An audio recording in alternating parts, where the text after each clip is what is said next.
see the pair that got hauled into tires? Aye. Old. Aye, it's a dangerous world out there. The whole realm's in chaos. But as the old saying goes...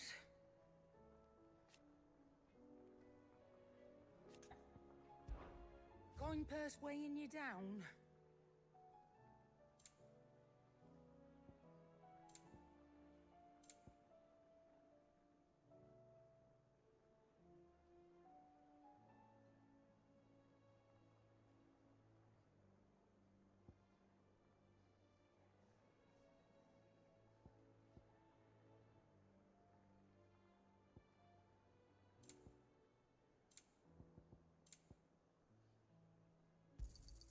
You'll not find a better price than that. It'd better all be here. Come again. Or don't. I'm not much bothered either way. So what do I owe the honor? Fretting about us, guys. Unless that is... So, what'll it be?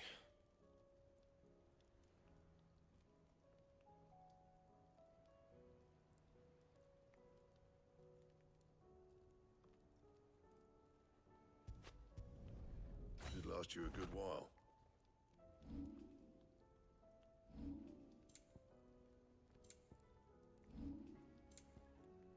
And?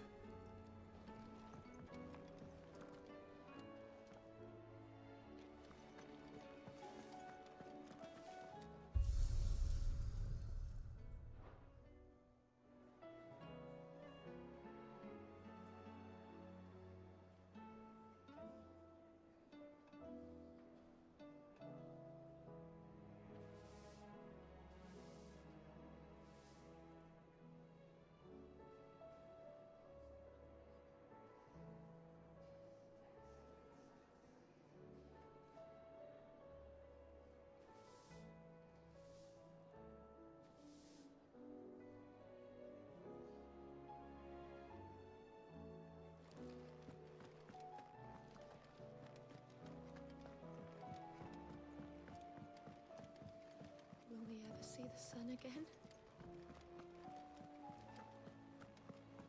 Did you see that?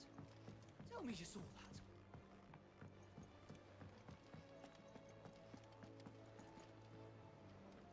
Otto, how fares the realm? The realm? Oh, she's just fine. As long as you look past the fat storms out mother crystals and her skies are a roiling cesspit. And Gav? He's with your uncle in the Free Cities, helping Mid with her project. Sent an owl their way the moment the winds turned foul.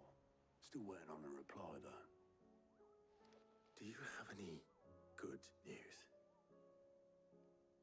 Well, that depends on your definition of good. All right, fine.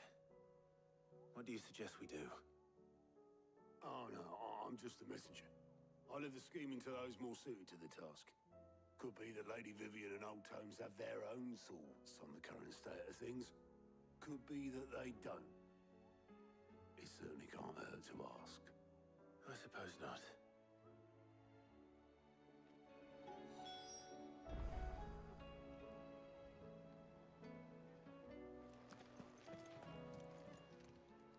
How are you doing? I don't mean to be gloomy.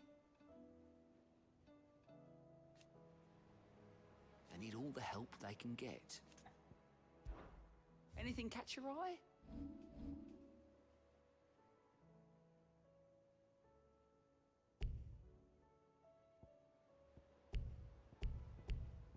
Always something in there.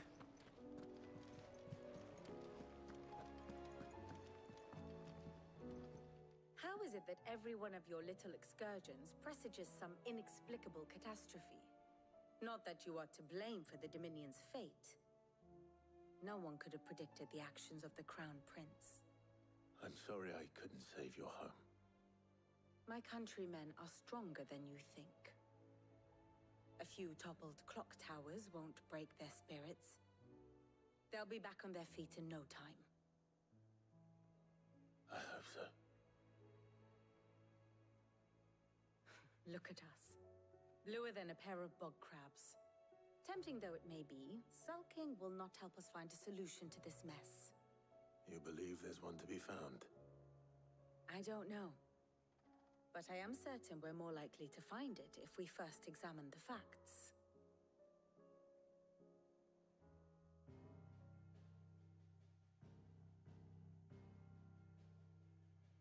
Beneath these darkened skies, fear and confusion reign over Valisthea.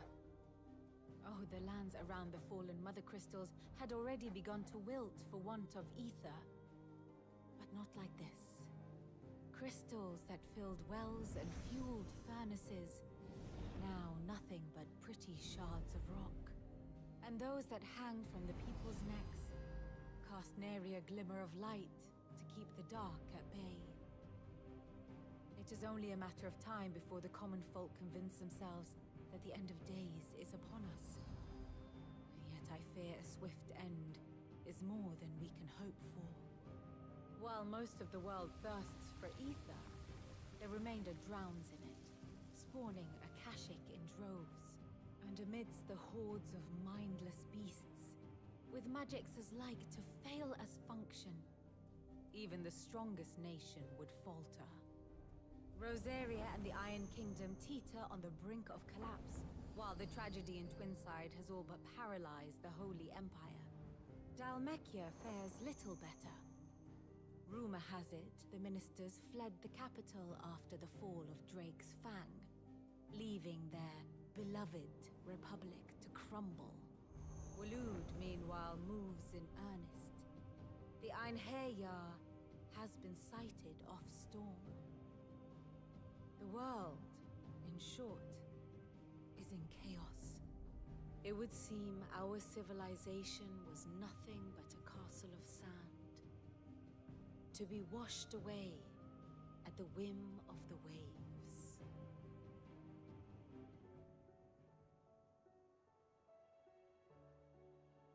A castle of sand. Not my best flourish, but it seemed fitting. The reports I've received are considerably more blunt in their appraisal. Without the protection of their nations, it will fall to the people to defend themselves against those who would take what is theirs. Which is only ever going to end one way.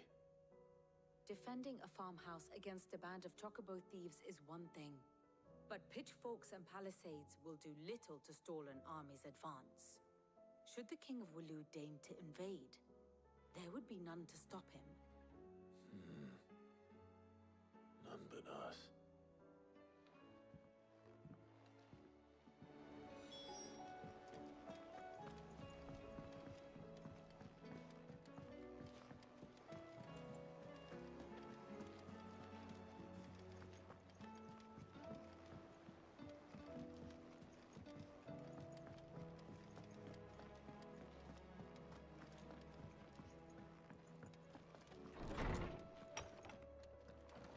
Is a storm coming, Sid?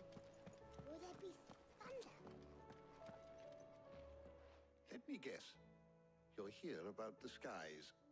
Is there anything you don't know, Lawsman? It doesn't take a court astrologer to augur the obvious. As for what has disturbed the heavens, that, I believe, is a question the Fallen might be better placed to answer than I.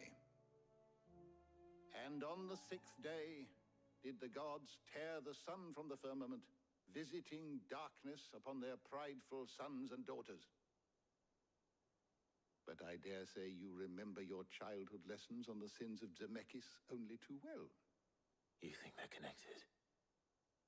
That Ultima was one of the gods responsible? Well, he has certainly exhibited powers that we mortals would associate with the divine. There is nothing divine about him. But he wouldn't be the first god of whom that could be said, now would he? Yet for all the fairy tales that tell of the sins, there is almost nothing in the way of actual historical accounts. Had I the Journal of Moss the Chronicler, I may have been able to tell you more, but alas, I fear all remaining copies have been lost to time. You will forgive me, I hope? Certainly not. Because there is nothing to forgive. Even without this journal, you've provided us ample wisdom. and we will always be grateful for it. Perhaps Otto will be more inclined to share his thoughts when he hears what the others had to say.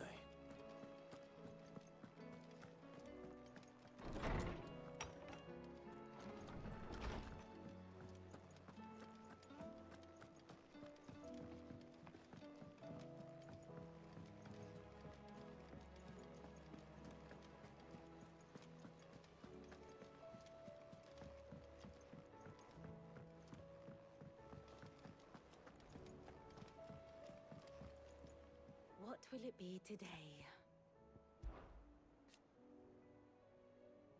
And how could it not? But are we any better? I cannot claim. Such ironic then. What is it that you wish to learn?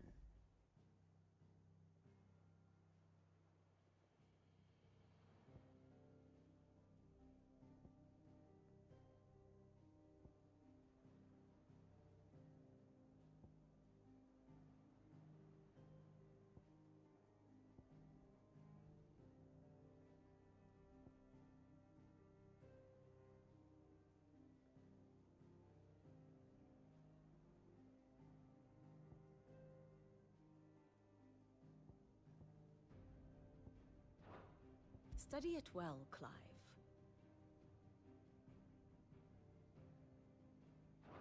Very good.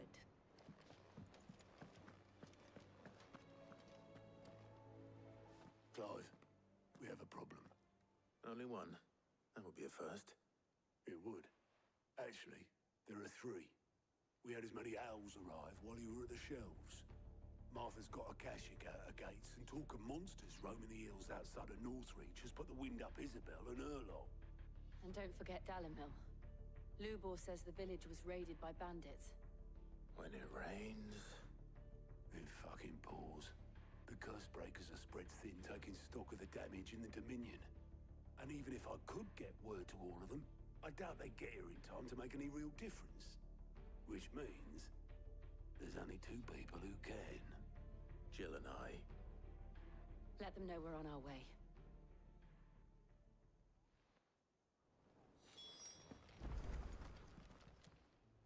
Fancy a look at the list, do you? Anything catch your eye?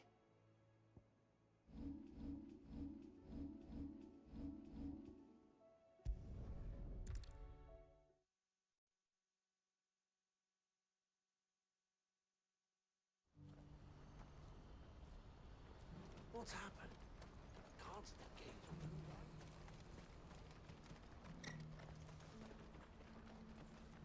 Ah, Clive. Why, I am what you see. It can be a risky business. This being a... or at least...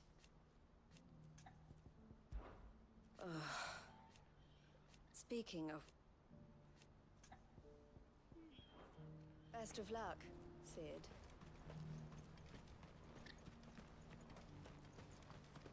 Do you have any fresh water?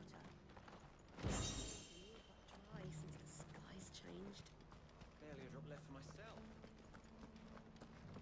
Now I just need to see about getting the word. I want to know right away. Bad news. Good, actually. Something worth celebrating for a change. Only trouble is, the serving girl's still new to the job, so I can't leave her while I go and invite those I'd like to celebrate with. What exactly are you celebrating, if you don't mind me asking? I've come by a particularly fine bottle of red. A Gotan 66, no less. Gotan Rouge is the only good thing to have ever come out of the Empire. And most wouldn't part with a 66 if you held a knife to their throats. So I've heard. Oh. So you know of it, then? Clearly you're a gentleman of taste. A gentleman who might sympathize with my predicament, perhaps? Would you pass the good news to a few friends of mine? I'll give you a little something for your time, of course. Sounds simple enough. So you'll do it? Marvelous. Thank you. You won't need to go far. All three of them should be right here in the market. There's Aldrich the porter, Milan the butcher, and Bolek, a guard over at the north gate. Three of the finest fellows in Boklad, if you ask me. Tell them to come to the tavern when they finish for the day. Stop by again when you let them know, and I'll give you your little something. I'll be right back.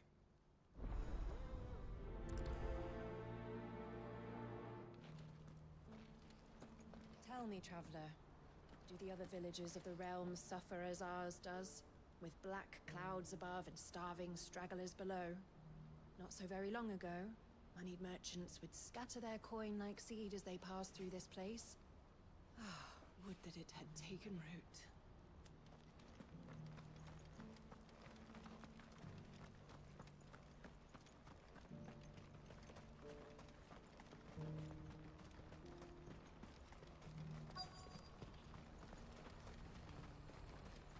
What's happened?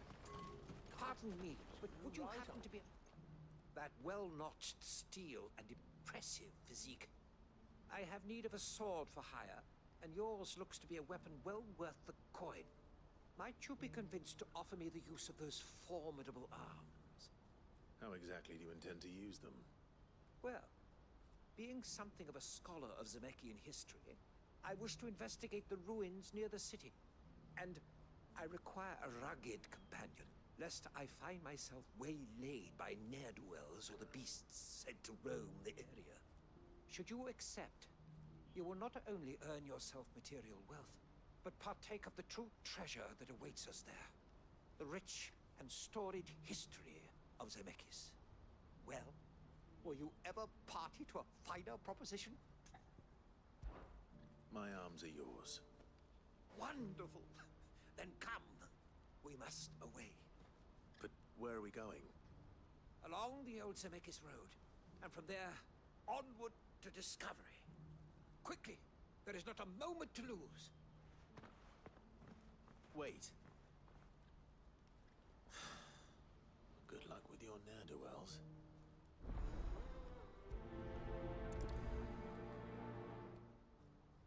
I'd better make sure he doesn't get himself killed.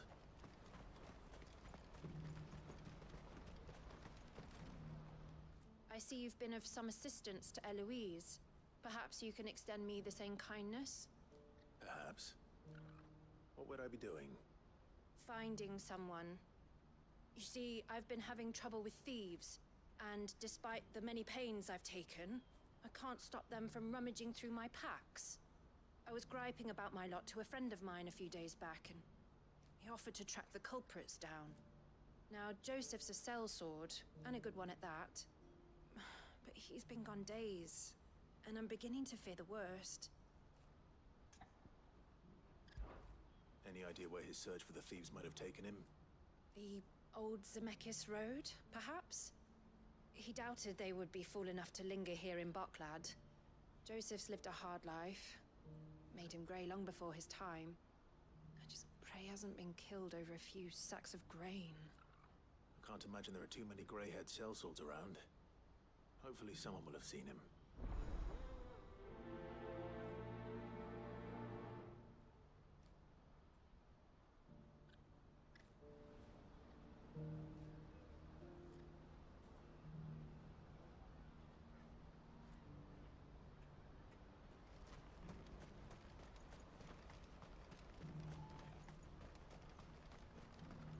What's happened?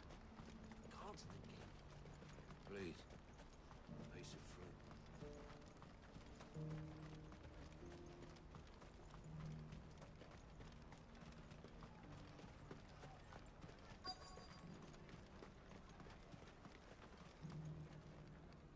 Are you Milan, the butcher? That's me. What can I do for you? The innkeeper's just had a special delivery.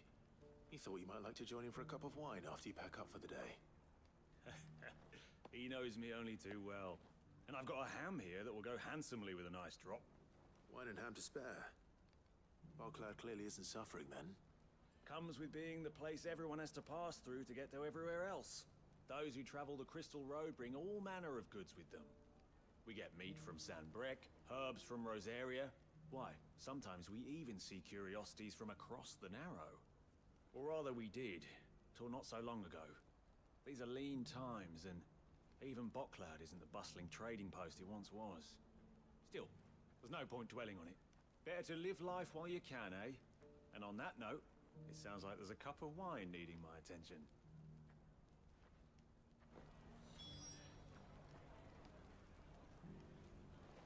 You'll buy something, won't you? Please. You've raised the price. Again. I showed you my pass. What more do you want from me? I'm looking for Bolek. I was told he'd be guarding the gate. Well, you found him. You're not here to enlist, I take it? The innkeeper sent me. He's just taken delivery of a rare vintage, a Gotan 66. He thought you might like a cup. I've never said no to a goat hand. I'm not about to start now. Thanks for letting me know. You must be a busy man. No one's making for the refugee camps anymore. Not after what happened in the Dominion. Meaning, they linger here instead. I spend more of my days moving beggars along than I do manning these gates. What gets to me are the gangs that prey on the poor sods. As if they haven't suffered enough. Some days you can't help but wonder what the world's coming to. You know what? That wine's sounding better by the moment.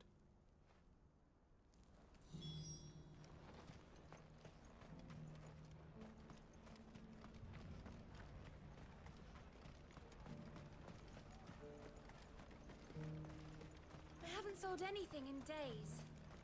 Me neither. These pears aren't...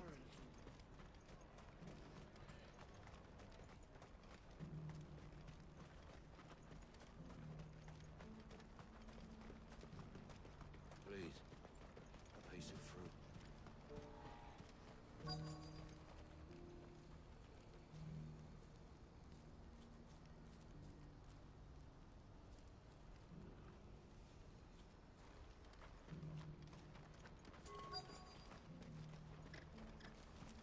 Who needs a porter when there's nowhere to go? I've been asked to find Aldrich, the porter.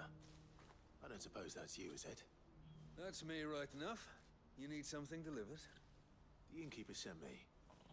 He said there's a cup of Gotan 66 with your name on it when you're done for the day. A 66? Bugger me. If he's just got hold of it now, it must have been in the crates he had me carry down from Sanbrek. From the Empire to Boklad.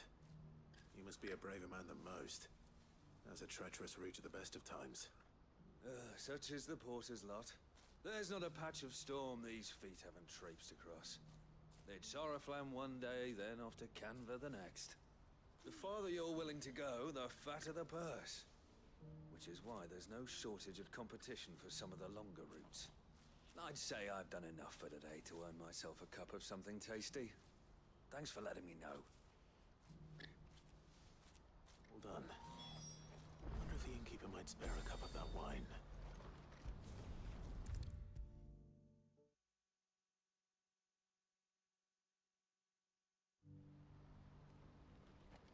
I spoke to your friends. They'll be along soon. That's fantastic news. Thank you kindly. It's been a while since we all sat down together. And the way I see it, that wine is as much theirs as it is my own. How so? Well, I wouldn't be serving anything but slops without Aldrich to go and fetch the good stuff for me. And then there's Milan, who always sends customers my way. And Bolek, an even-handed keeper of the peace, if ever there was one. Those three are the backbone of Boklad. Lose any one of them, and the market would soon fall apart. And without the market, I wouldn't have a single customer. I'd say that's worth a bottle of 66, wouldn't you? And more besides. Everyone needs a shoulder to lean on. Be they world-weary innkeepers or brooding swordsmen. Right. I'd better prepare for my guest's arrival. I hear you had me carrying a bottle of Gotan 66.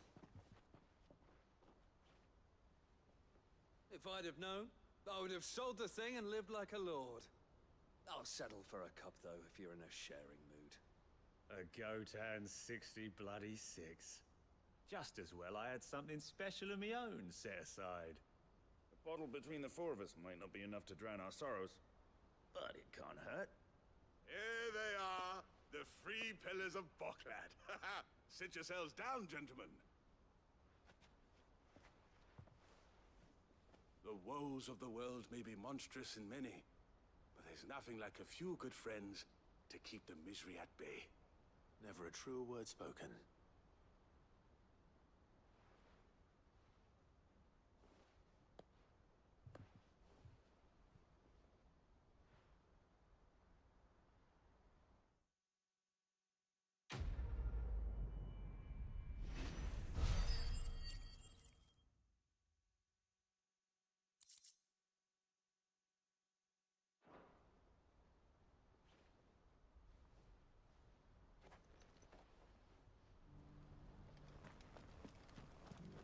Do you have any fresh water?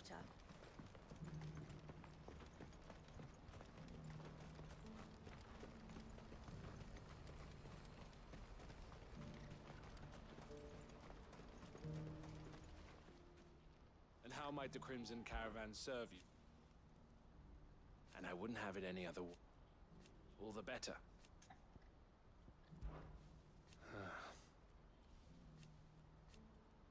Fools, the lot. The other half, as for me, farewell then.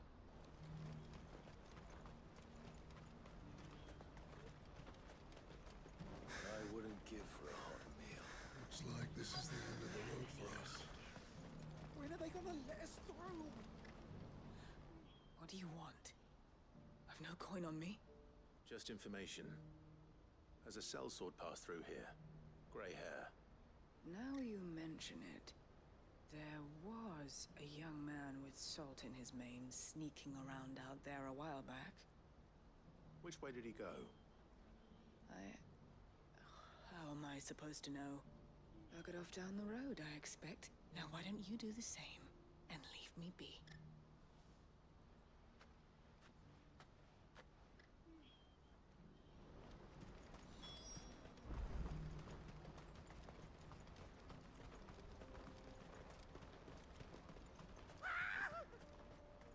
Why am I not surprised?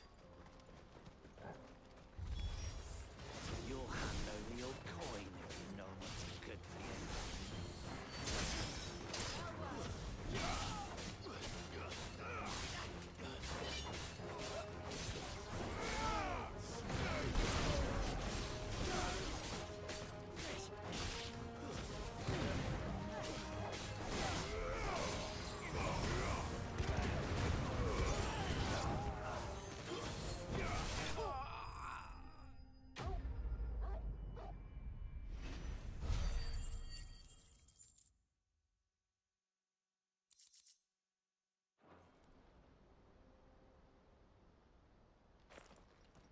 Are you hurt?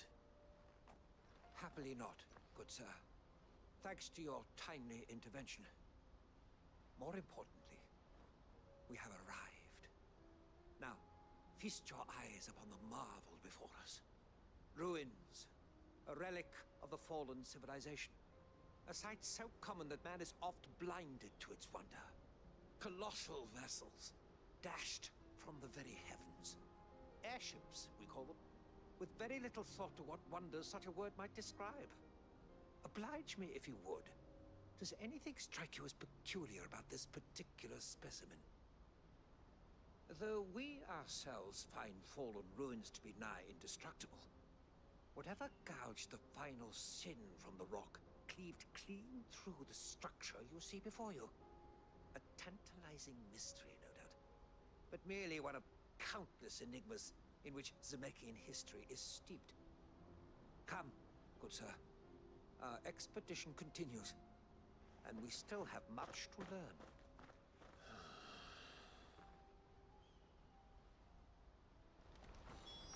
He's passionate. I'll give him that.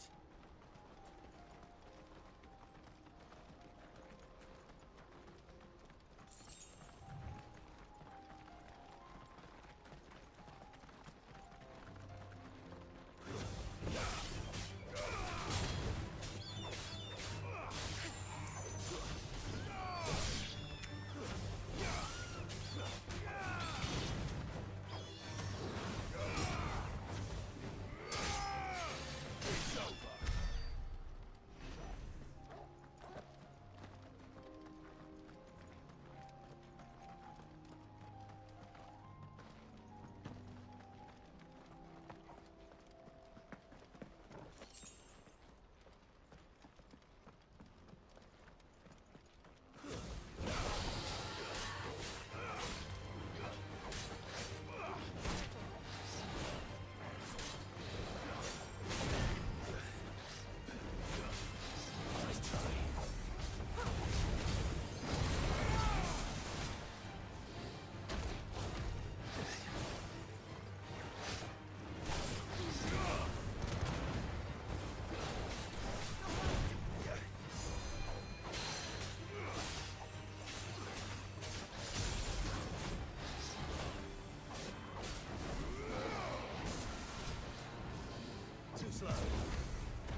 don't want any trouble.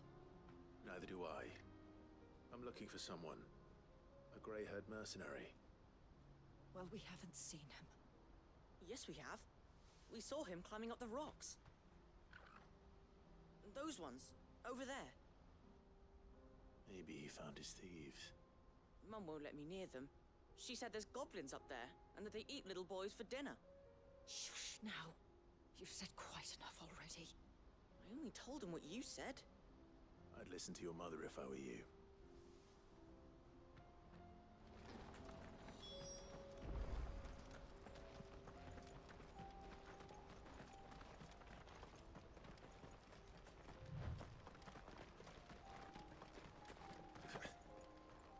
Did Joseph's thieves really lug their stolen wares all the way out here?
I think we've found our thieves. They don't look happy to see me.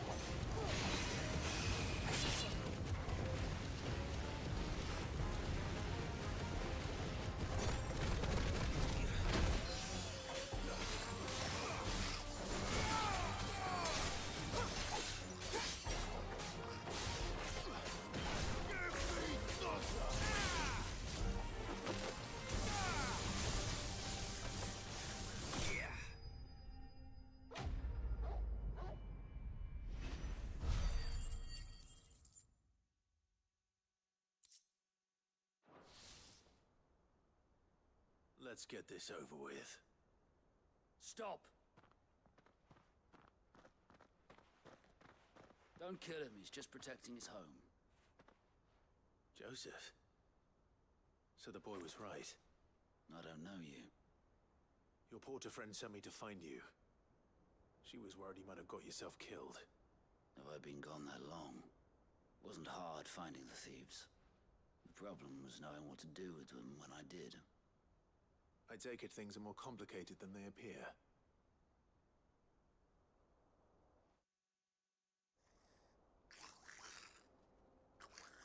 I'd all but ruled out bandits before I even left the market. You know why that is? Because our thieves had no interest in gold or gems, or anything they couldn't eat for that matter. Add to that the rumors of goblins in the area, and the mystery practically solved itself. I soon found their cozy little homestead and all the missing food. I launched myself at them, full of righteous fury, but their leader was the only one who moved to meet me. The others, they huddled around that food, ready to die protecting it. They stole because it was that or starvation. I've been there myself. back when times were hard. So you spared them. And earned their trust into the bargain by the look of it. These goblins aren't native to the area. They don't know how to survive such barren lands, so I've been teaching them. And once they've learned to hunt and forage, they won't be fool enough to risk their necks in Boglad. I'm impressed. I didn't know goblins could be reasoned with. Do me a favor. Let the porter know I'm safe. I'll head back to the market once my work here is done. Oh, and don't mention the goblins. I don't want people coming here brandishing pitchforks. Not now this lot have sworn off thieving. Your secret's safe with me. I appreciate it. Thank you.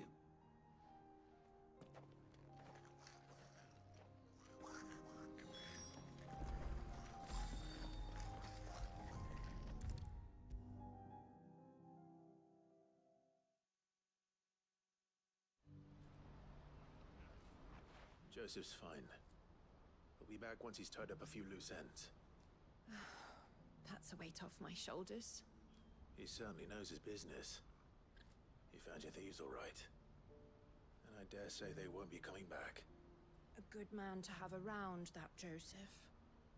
And if he says there'll be no more thieving, that's good enough for me.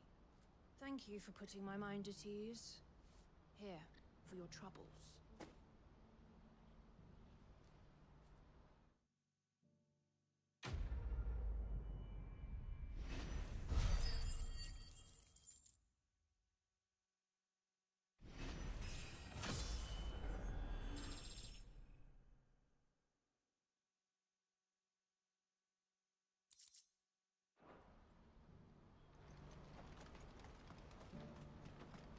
What I wouldn't give for a hot meal. Looks like this is the end of the road for us. When are they gonna let us through?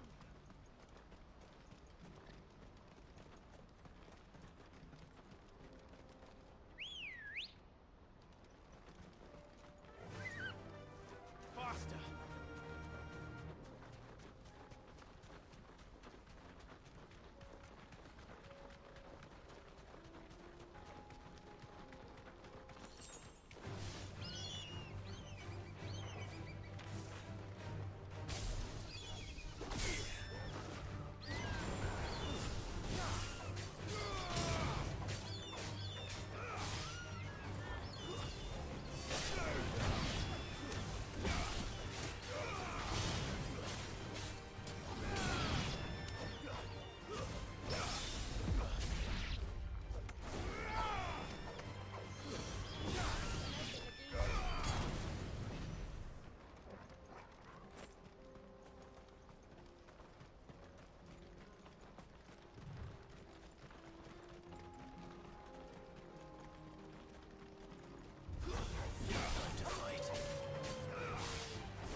going to get yourself killed? Oh, that would not do. That would not do at all. Not when such majesty stretches out before us. Behold, the final sin in all its glory. As Moss tells us, a battle was fought here in ancient times. A battle of such ferocity.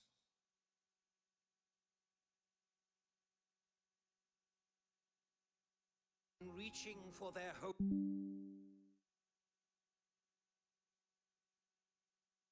Was the vengeance that was rained down upon him.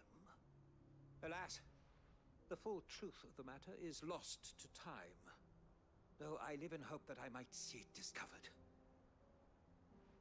But we must not dwell upon such things. There is more yet to...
Oh no. He's really got himself into trouble this time.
Still in one piece? It would seem so. Once more I am in your debt. And once more you impress me with your prowess. These were no ordinary foes, but ones we in the field call echoes.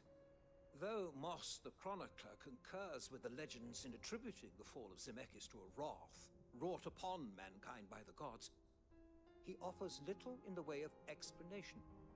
Could the ruins we see before us here, in all their elaborate beauty, perhaps suggest an answer? Could the construction of such miraculous edifices have been considered an encroachment upon the province of the divine? Alas, all is mere speculation. But one day, perhaps, I will learn the truth. Not if you keep running headfirst into trouble. You are right, of course. And not only have you plucked me repeatedly from the jaws of death, you have proven yourself a willing audience to my ramblings. Glad to help, but didn't you say you came here to investigate something? I fear I may have rather overstated the case on that front. In truth, a captive ear was all I really desired. You see, even my fellow scholars have grown somewhat weary of my musings of late. And so I came upon the idea of purchasing a companion. A captive audience, if you will. That's what this was all about. I am afraid so. And now, my good man, it is high time we returned whence we came. Fine. Just don't go running off this time.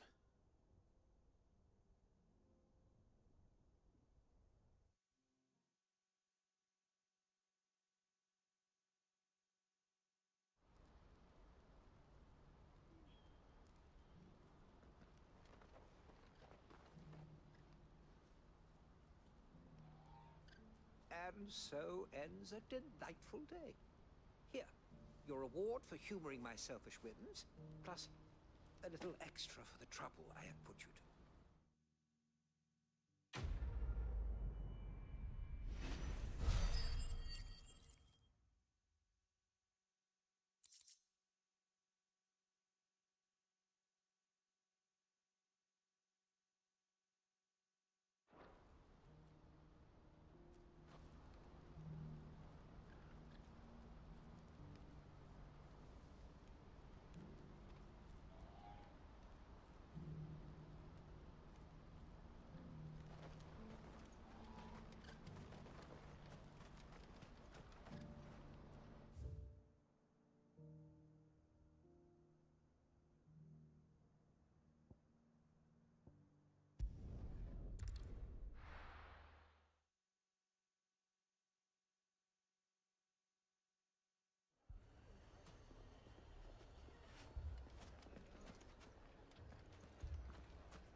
Poor bastard. Couldn't run because of the weight of his load. Still. Sid! Your new companion appears much more formidable than your uncle. Should I be worried? You haven't been introduced. Jill, Clive has told me much about you. All lies, I'm sure. Your Stolas said that Dalimil has a bandit problem. Indeed. Although, you're a little late. They left with our food and guild days ago. Any idea where they went? The desert's a big place. Your guess is as good as mine. But the fact is, I have more immediate concerns. What did you say to me? What did you say? Ah, as if by magic. Let's just say we've yet to reach a consensus about how to solve Dalimil's little problem. And at this rate, it won't be the actions of the bandits which prove to be our undoing.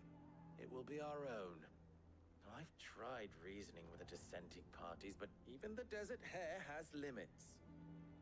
Perhaps we could talk to them. What makes you think they'll listen to us? What makes you think they won't? She makes a fair point, Sid. And you won't have wasted much of your precious time if you fail. They're just across the courtyard.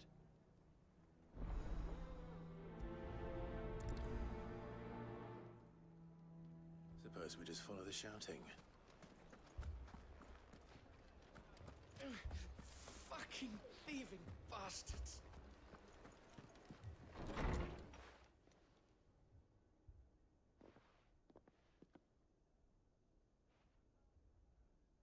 You wouldn't talk like that if it had been your men whose throats were slit. Blood for blood, it's the only way. We hire mercenaries and have them mount the bandits' heads on our walls as a lesson to the rest. And what happens when those mercenaries are slaughtered like your men? Are you going to hire more?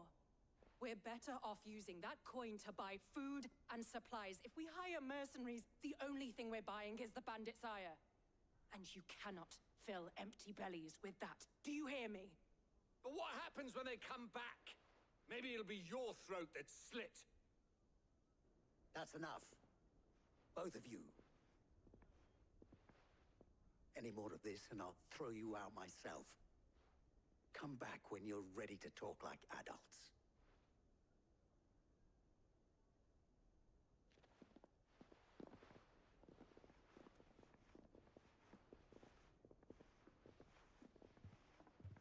Victor. What's he doing here?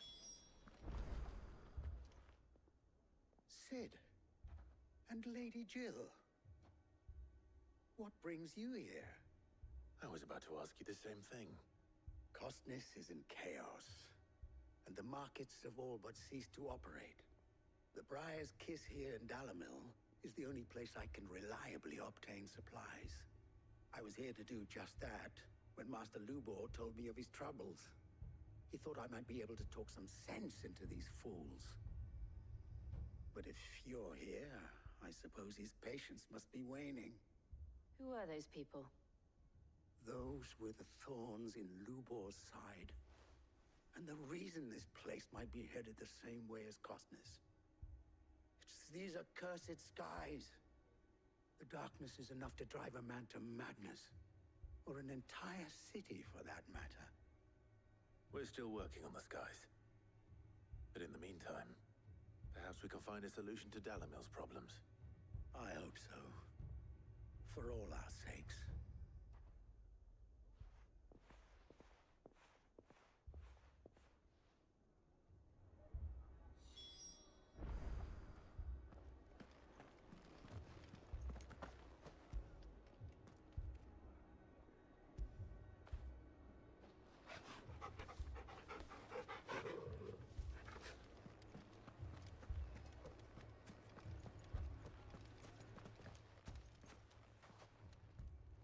So, you see my predicament?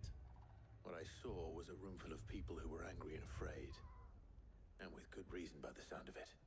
But if left to smolder, that anger and fear could set the entire town alight.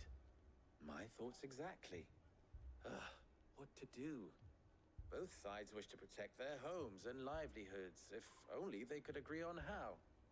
But as long as they are divided, we are vulnerable.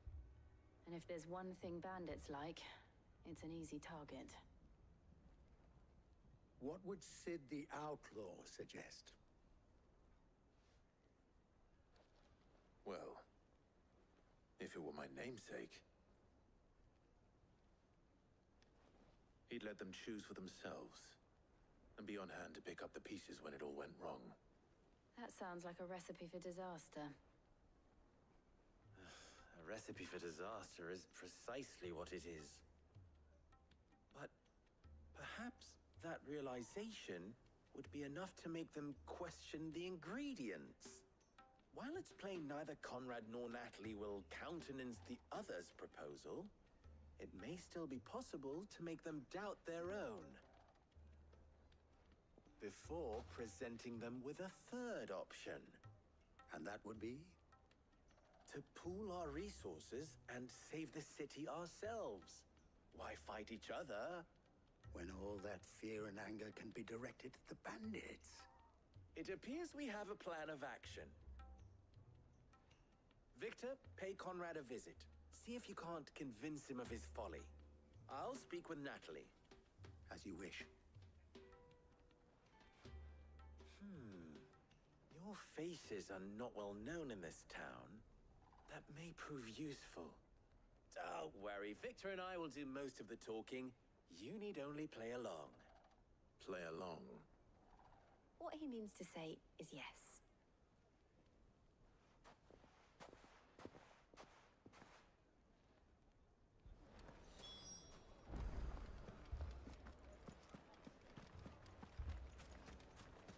Picture it, Conrad.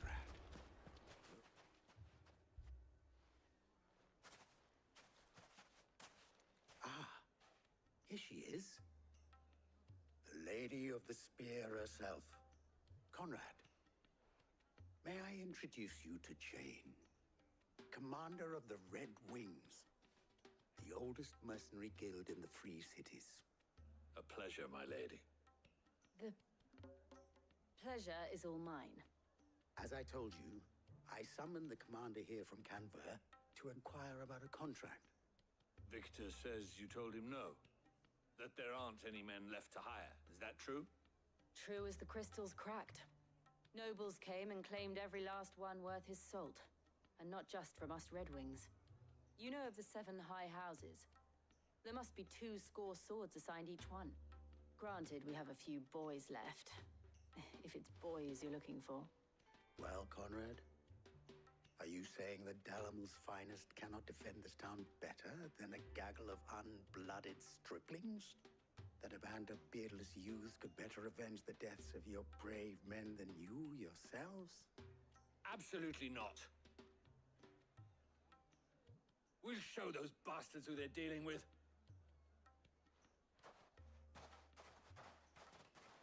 I can't believe that actually worked. Conrad's not what you called the brightest candle in the crypt. And there's a reason why I had you do the talking and not Sid. Well played, my lady.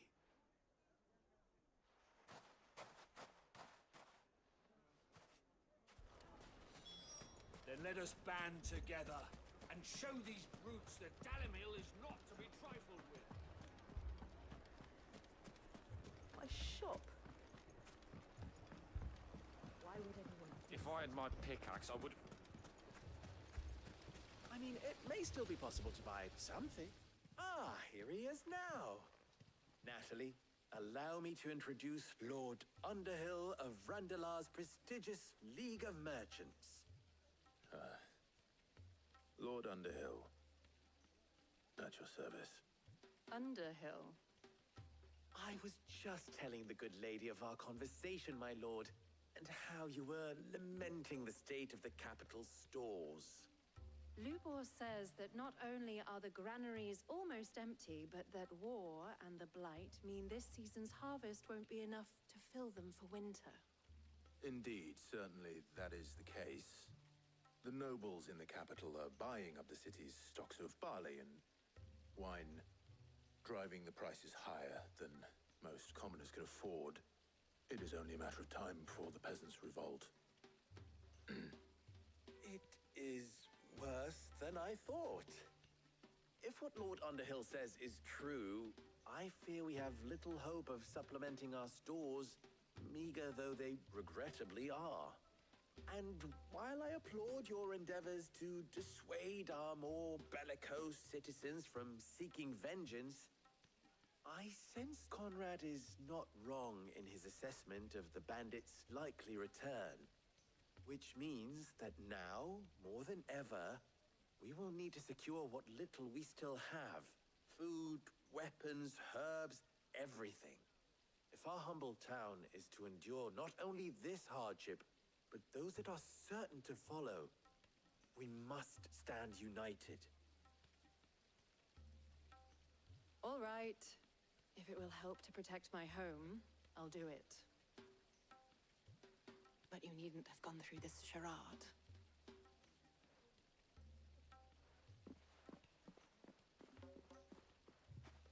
Thank you, Clive. Your performance was nothing if not workmanlike. She saw right through it. No, I didn't say it was good.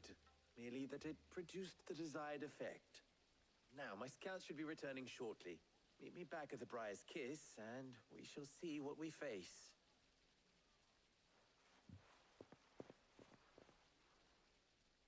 I'm not convinced our roles in this ruse were entirely necessary. I don't know. Conrad seemed quite taken with you. Mummy, I'm scared. Oh, I'm ruined. Good news, Sid. Both Conrad and Natalie have somewhat gracefully accepted their new roles. With time, they may even learn to. Time no longer appears to be the luxury it was before lunch. I take it your scouts found the bandits. Technically, it would be the bandits who found my scouts. It appears they march for Dalimil as we speak. All of them. You're not serious. They don't just want food, they want the whole damn town.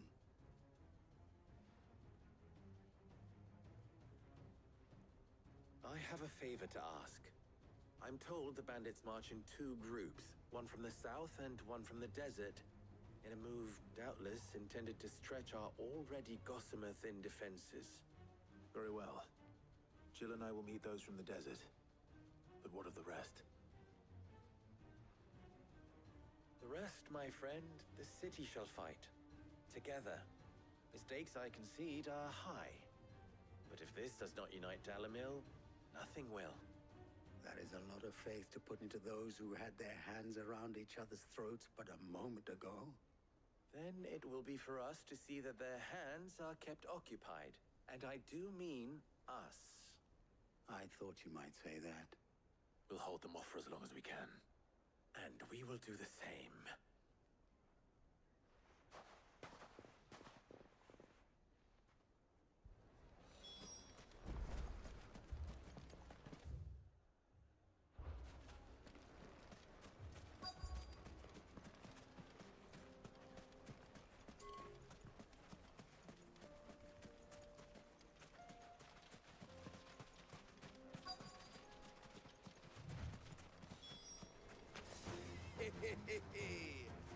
The women folk have come to welcome us. I'll take that one. It's all yours.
townspeople.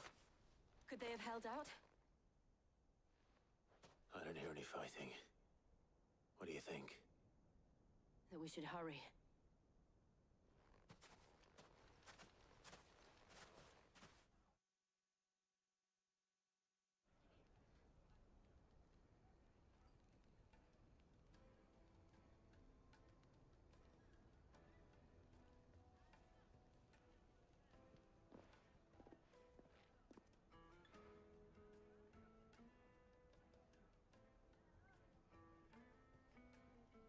Natalie, I owe you an apology. You did well out there. The inn would have been lost had you not held the line.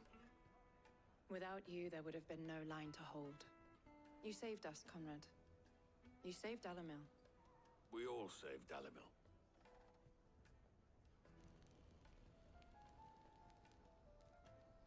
Conrad seems to have had a change of heart. I'd say they both have. I take it from your presence that our visitors from the desert won't be joining us either. Pity. The plan worked, Sid. Granted, it only took an army of bloodthirsty bandits at our gate. Calm now, Victor. Why quibble over the details? We are united, and that is all that matters. As for you, Sid, you fight considerably better than you act. I'll take that as a compliment.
This man's gonna die if we don't get him to a healer.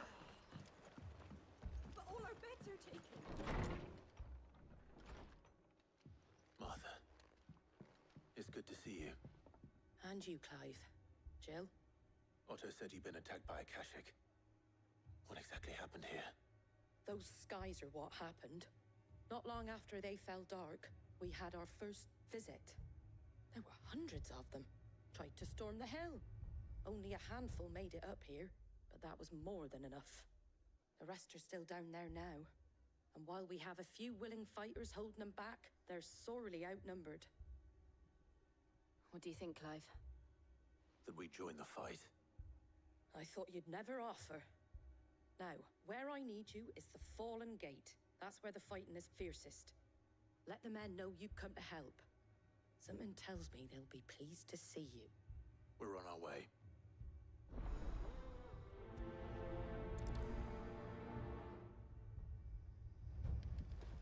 Do you think there are as many as Martha says?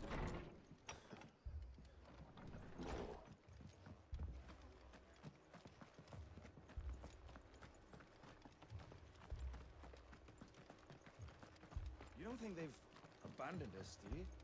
Them not. Not a chance. Let's go. Faster!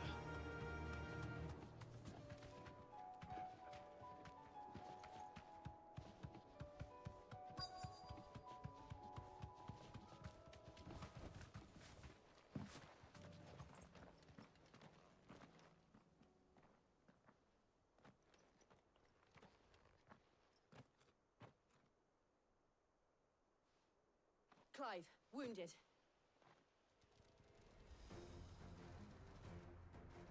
We deal with the Akashic first.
These men don't have the look of hired swords.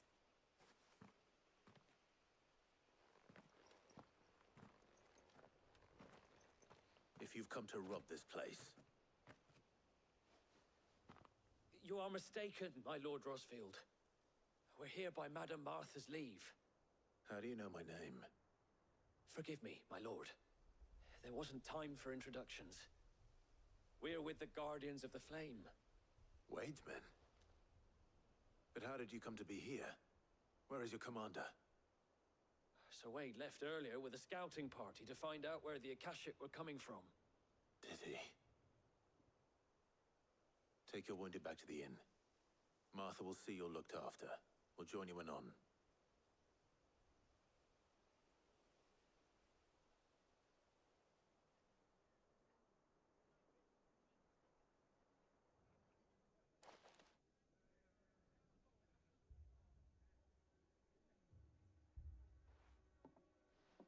And to think you took them for thieves. A fine reward for holding off the horde, that is.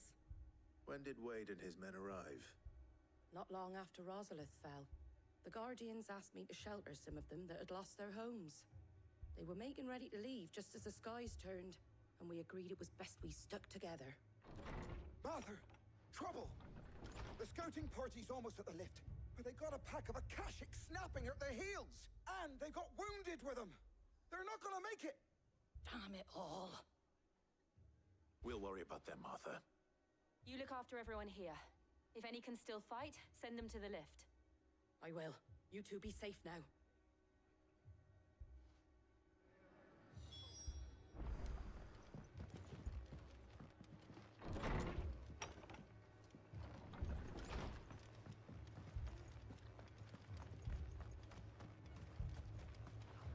How do?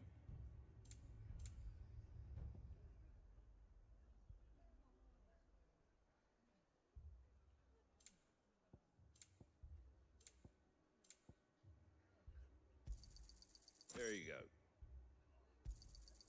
Much obliged. Fare thee well.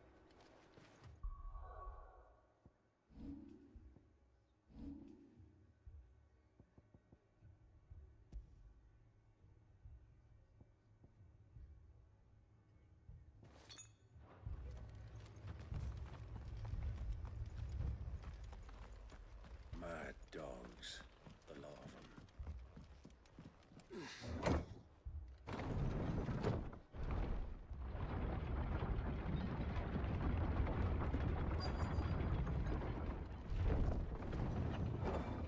Get it, boy!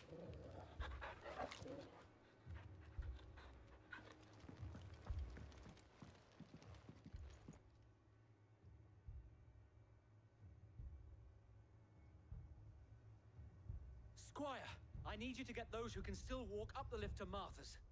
But what about... I didn't ask, Oscar. Sir. Sir Wade. Lord Rosfield. If you aren't a sight for sore eyes. Martha seemed to think you might need some help. And by the looks of it... We thought we could sneak by them. But we didn't know there would be so many. How could we have? Behind you!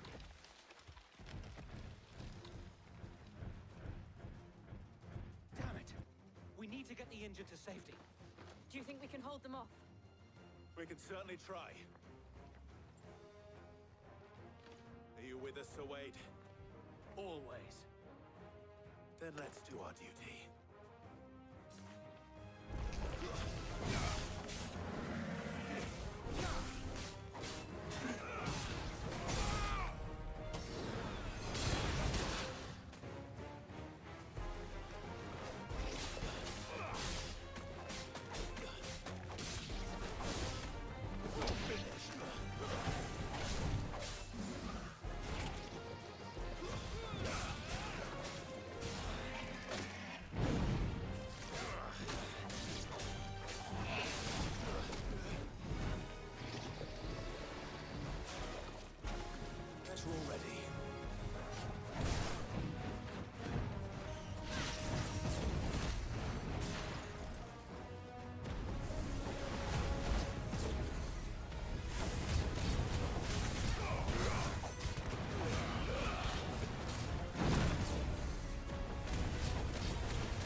Is anyone hurt?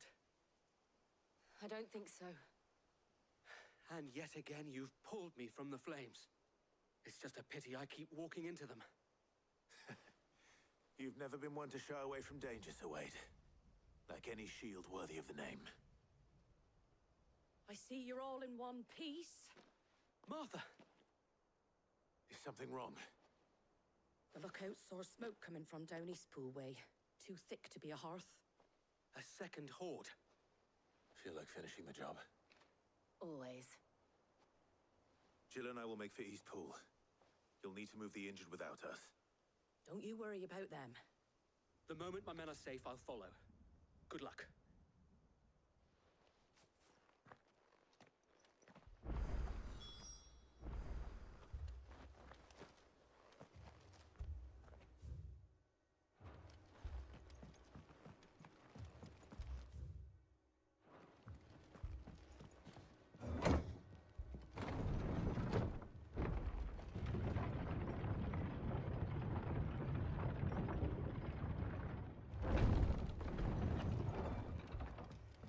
Mad dogs. The lot of them. Sharp as razors, my blades are. But those Akashic bastards just shrug off every blow.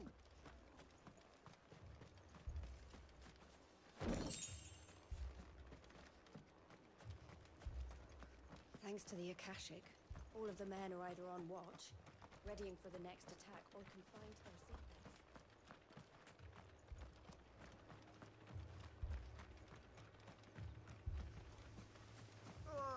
Just patch me up as quick as you can and get me back out there. Brothers need me. Good girl. Run like the wind.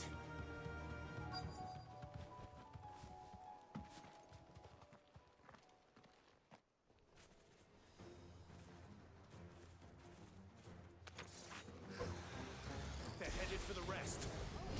We have to slow them down. Martha and the others won't be ready.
Something's coming.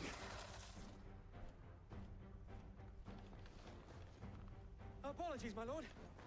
Did I miss anything? Only the first round, Sir Wade. Shall we?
see any more?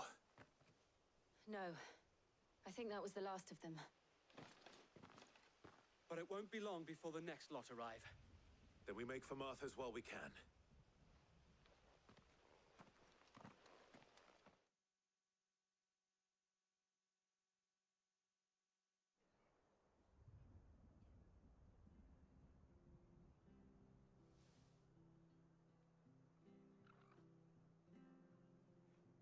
What did you find out there? The same as Sir Wade. Scores of Akashic. Well, wherever they came from, they're gone now. Our lookouts say the lowlands are clear. Hopefully we'll have enough time to lick our wounds. How many of your men were injured? A damn sight less than if you hadn't turned up. Thank you. It was a hard-fought victory. But as long as the skies remain dark, I fear the Akashic's numbers are only going to rise. It's not a matter of if the Horde will be back, but when. And whether that's sooner or later, we'll need to be ready. The inn here affords a good view of the land, and is easily defendable. I'd like to make this one of our outposts. What do you say, Martha? You'd have more men to guard the rest. Well, when you put it like that, of course they can stay.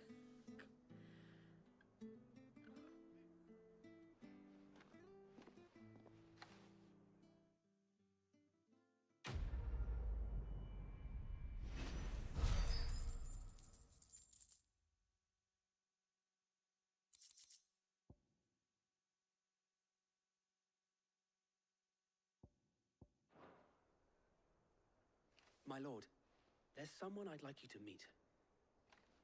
Oscar, over here.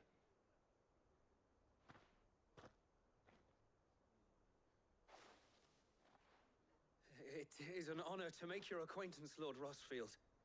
I am Oscar. Oscar of House Murdoch. Murdoch? I wasn't aware the Lord Commander had children. Oh, he didn't. But his brother, my father, did. I am Sir Rodney's nephew. Well, go on then. It's not for me to ask him. Yes, Sir Wade.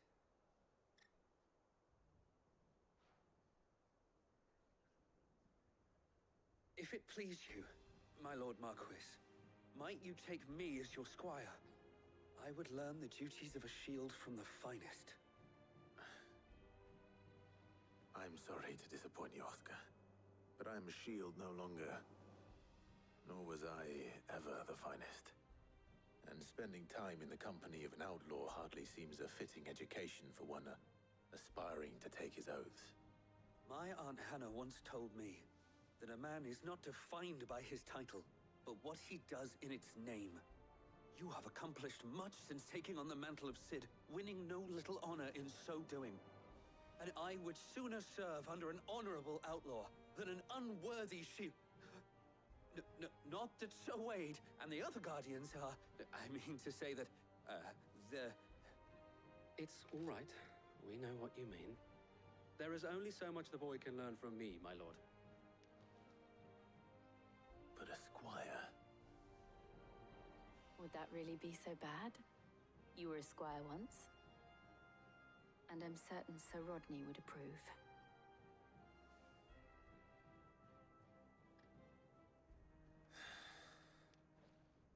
Know that I'll show you as much leniency as your uncle showed me. I would not have it any other way.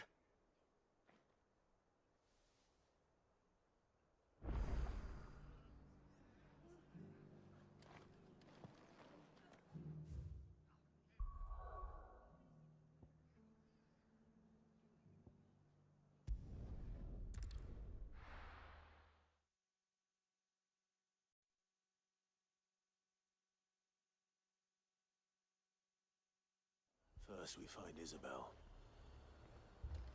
Heard a bloke saying he saw ghosts on the far side of the wall. Ghosts? Then a wall won't stop them.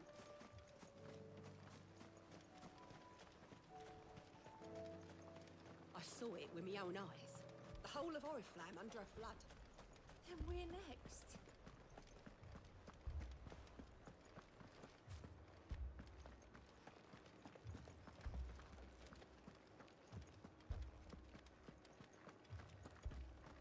undo it. I can't. But you can. You must. My lord. Milady. We received the dame's message. There have been sightings of strange creatures, I understand. With the blue eyes. Yes. Like a Kashik, but different. They've taken so many. I've lost count. Akashic, but different. Ultimus thralls. And what of your mistress? Is she here? Oh, no. She went to the garrison to ask what they were planning on doing about all this. Then we'll look for her there.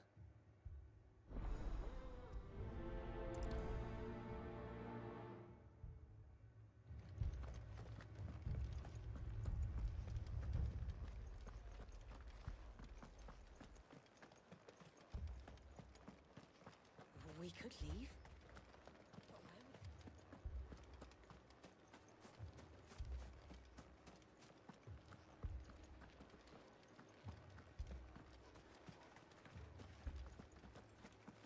I heard the bells. Is the captain back already? Did you not hear? The captain's dead. Madame, please! Half the garrison's been slaughtered by those things. We lost the captain this very morning. We've tried requesting reinforcements, but there's been no word from the capital or the Dominion in days! What more would you have us do? I would have you do your duty. Those at the Vale look to me for protection. And protect them I shall.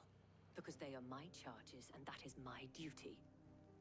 In case you have forgotten, the people of this town are your charges. But more than that, they are your people. Your sisters, your brothers, your lovers. So you have a choice. Lay down your sword and watch as they are slaughtered. Or take it up and do what is right. She speaks the truth, you know. This here, it's all we have. It's all that's left. What we have left is our lives! Do you really want us to lose them as well? Not if we don't have to. Look, there's a cask under the captain's bunk. Let's talk about this over a drink, eh? I'm listening. I'll have a word with him.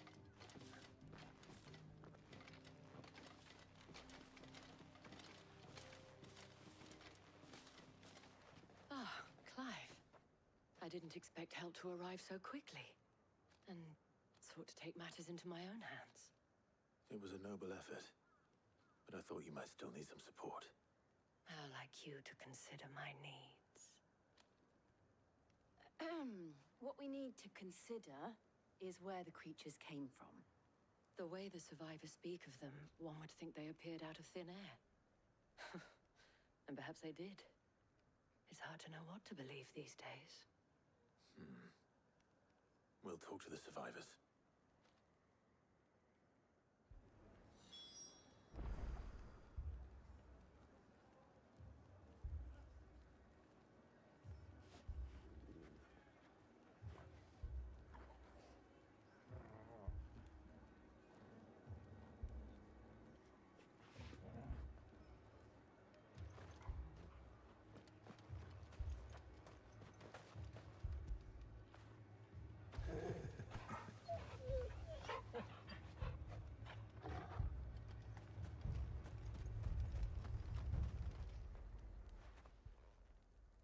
You're a pikeman, yes? What happened? I've got family in Moor. I heard the flood was spreading, so I went to see if they were all right. And a pack of them glowing things found me in the meadow. I ran for my life. I never did get to the village. Leave that to us. But my family... They're still in the capital. I'm sorry, darling. I truly am.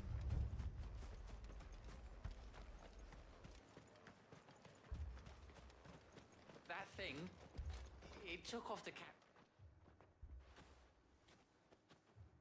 Did you see the creatures that attacked you? Creatures? Yeah, They came out of nowhere. They went for Joseph first, then me, and then they were just gone.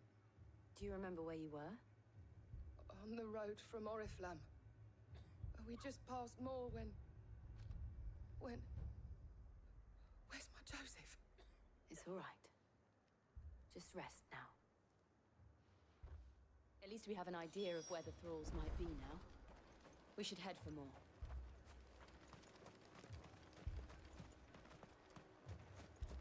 I assume you have a plan? We need to find out what we're fighting.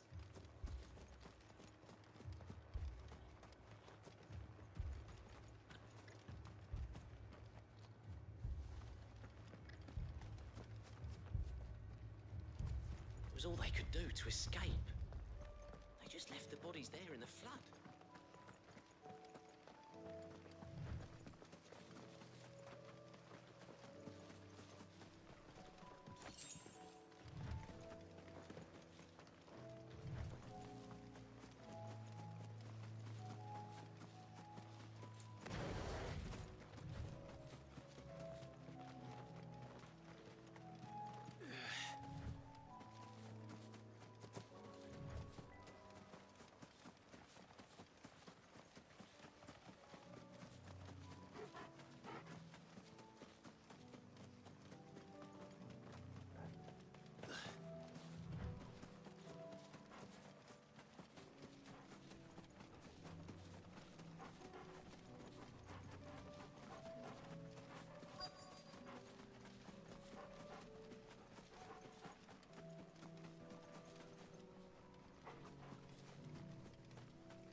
With me!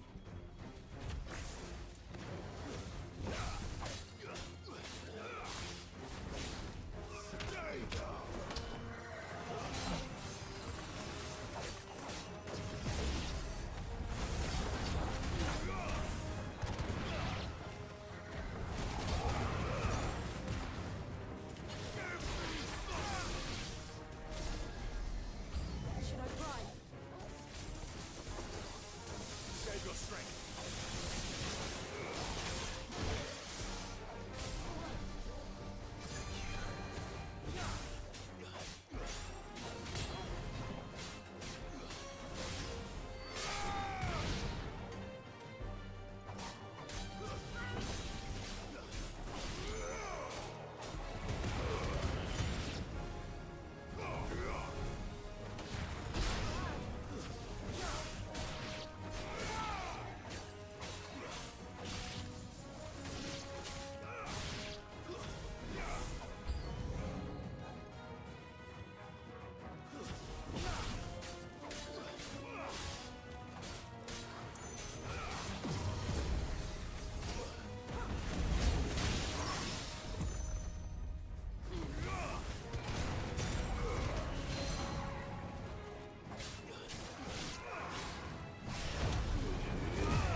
Do you think there are more?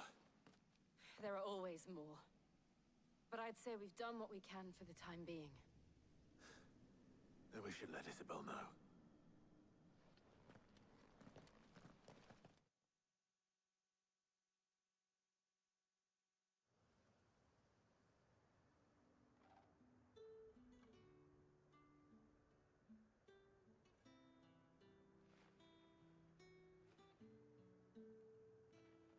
You have the town's thanks.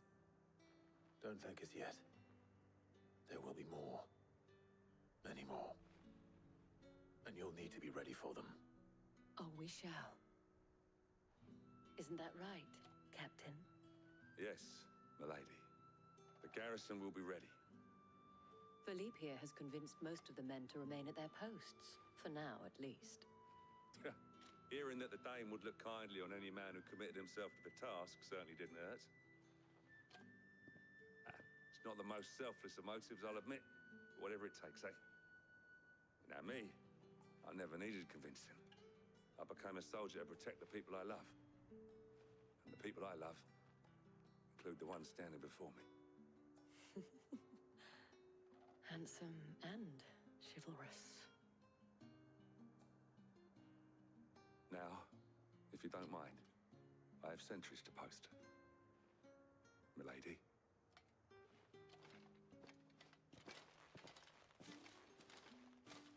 Lest you wonder, I'm not foolish enough to believe that this has solved all of my problems.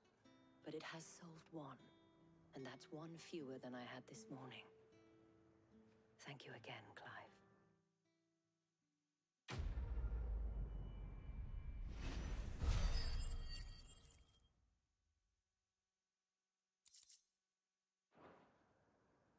Our friends seem to have things under control.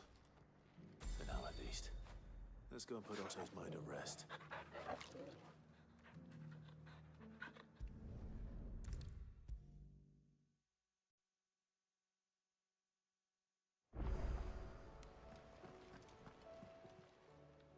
How may I help you today, Clive? It's not true. We've lost so much. Come to claim your just desserts? Here you are. All done?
I'll be taking you all to a storehouse in the Vale.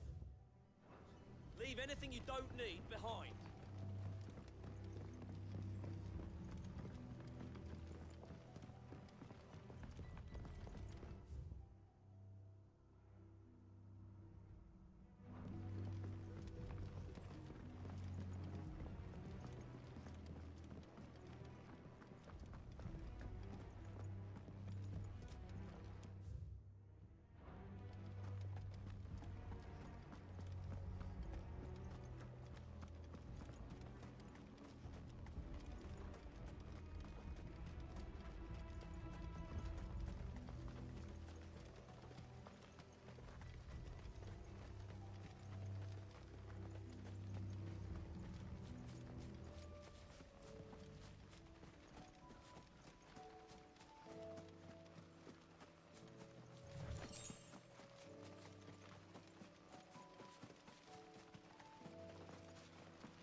Good girl.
exactly make for easy prey.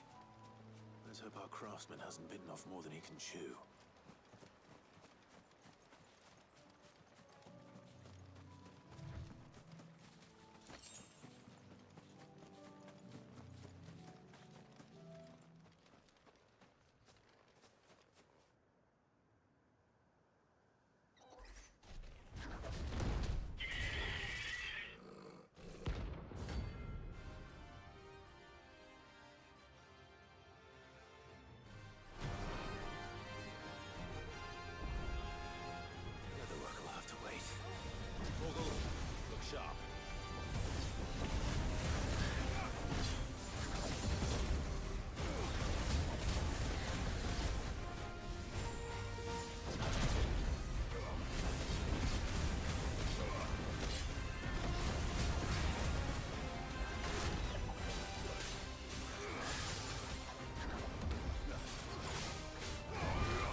Something there, boy.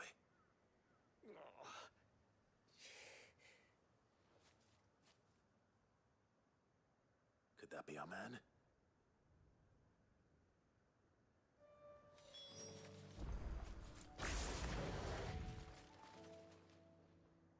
Are you all right? Dare say I'll survive. That griffin caught me before I could get an arrow off. Must have lost sight of me in the grass, though. I'd be dead if it hadn't. More likely than not. The name's Camille. I'm a lowly leather worker, if you couldn't tell by the smell of me. Not so lowly from what I hear. Do you remember selling to a merchant by the name of Karen? She's not an easy woman to forget. Bought a cuirass from me after I lost my buyer. Quite taken with my work, as far as I recall. Didn't stop her bartering me down to a pittance, though. She send you for a refund? It's not her who sent me.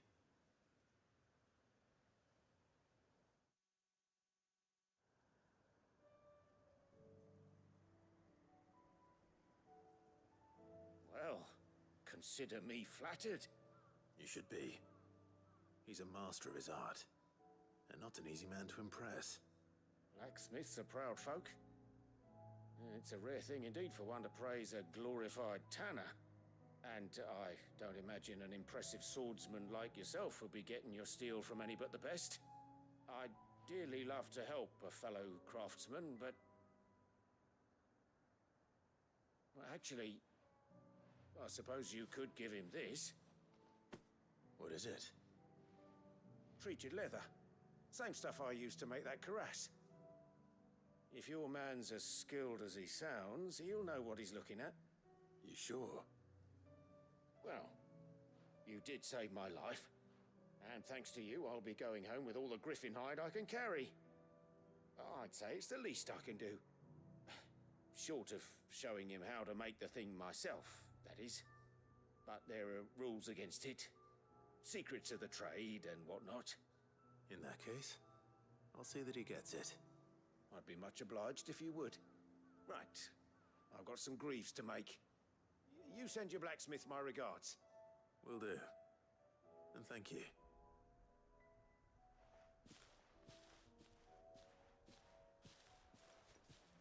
Hopefully this will sweeten Blackthorn's mood.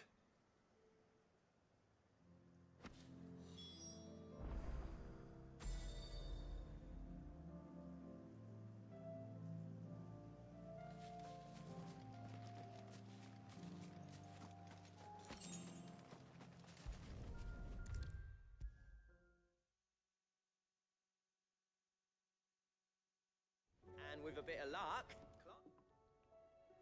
How'd it go, Clive? Did you find him, or does the hunt continue? I found him. And he asked me to give you this, along with his regards.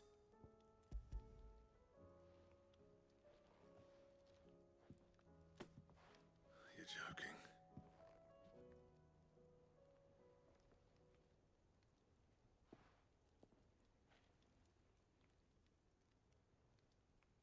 He said he wouldn't teach you how to work it, but that if you were as skilled as you sounded, you'd have no trouble understanding how it was done. So that's his secret. Crafty bastard. He's layered and cross-grained it. Good few times, too. No wonder it's tough. And that's no ordinary oil he's used to get that finish. Oh, this is fine work. Even finer than I thought. Yeah? I'll take your word for it. Just looks like leather to me. Still, I'm glad you're happy. Here, Clive. You didn't happen to catch the fella's name, did you? Camille, I believe. I thought as much. There ain't many leather workers in the realm daft enough to do their own hunting, see? And his name kept cropping up when I was asking around. Turns out he's from Tabor. And again, most leather workers are. But our friend Camille guards a long-held family secret, the details of which are the subject of some debate in the leather-working community. Then we better keep this close to our chests. Listen, sorry for putting the both of you to all that trouble. Should have kept my moaning to myself. Still, I'm glad you found him. This has cheered me right up. That was the idea. Clive's idea, anyway. He did most of the work. It's good to have you back, Blackthorn. Just don't expect me to go turning out work like this. There's a reason he does his own hunting. He knows exactly what hides to look for. And that's how he gets them to layer up so nicely.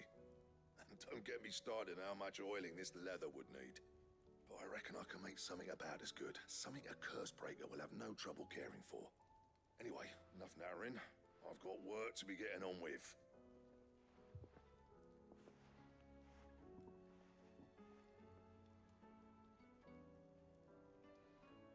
Looks like we won't be needing a new blacksmith. As if there was a better one out there. I wouldn't have been the same anyway. No one spins a yarn like old Blackthorn in his cups. Right, now that's sorted, I've got duties to attend to. Thanks, Clive. You've given me my mate back.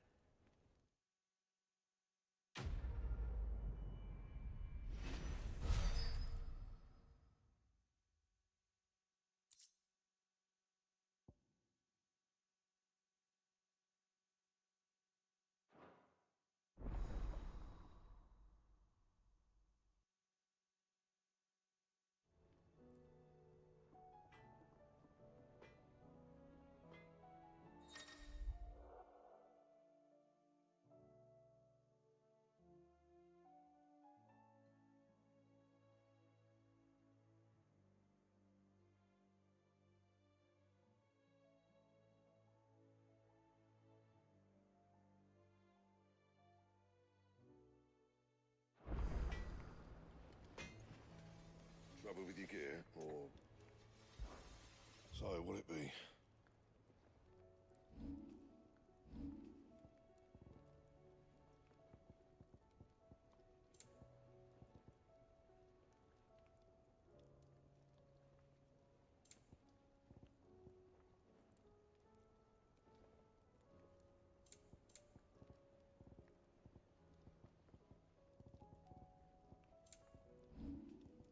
Anything else? Did you see the pair that got hauled into tires?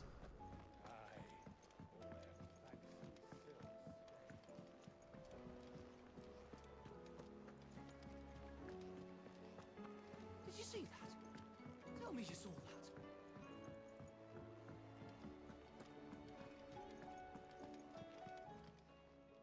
Welcome to the Patron's Whisper. Your benefactors are a generous lot. All yours. All done?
Hopefully it's nothing.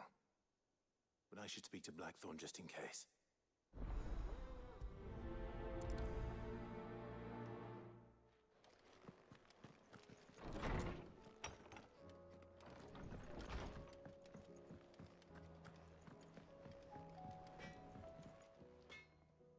Blackthorn, do you have a moment? Not really, no. This won't take long. I just wanted to ask how you're getting on. August was worried about you, and you might still be doubting your craft, even after learning the trick of that cuirass. Is there something else weighing on your mind? Perhaps sharing your thoughts might help. That bastard's like a dog with a bone. Still, he's got a keen eye, I'll give him that. He's just, well, Karen showed me something. Something I've never seen before. And that was? A sword. An odd-looking thing with a single-edged blade. The metal itself wasn't anything to write home about, but fuck me. The edge on it. You could slice a man clean in two with a weapon like that, and he'd be halfway home before he even realized he'd been cut. So that's what's troubling you? Nah. Not troubling me exactly. More distracting. Can't stop thinking, how do you get an edge that sharp? It's driving me mad. And if you knew how to do it, we could arm the curse breakers with even better blades. That's about the size of it, yeah. I'll see what I can find out. Sharper swords are always welcome. And we can't have our master blacksmith being distracted. You're a soft touch, you know that. But I can't say I'm not grateful for it. Good luck, eh? Thank you. Let's see what Karen knows about this sword.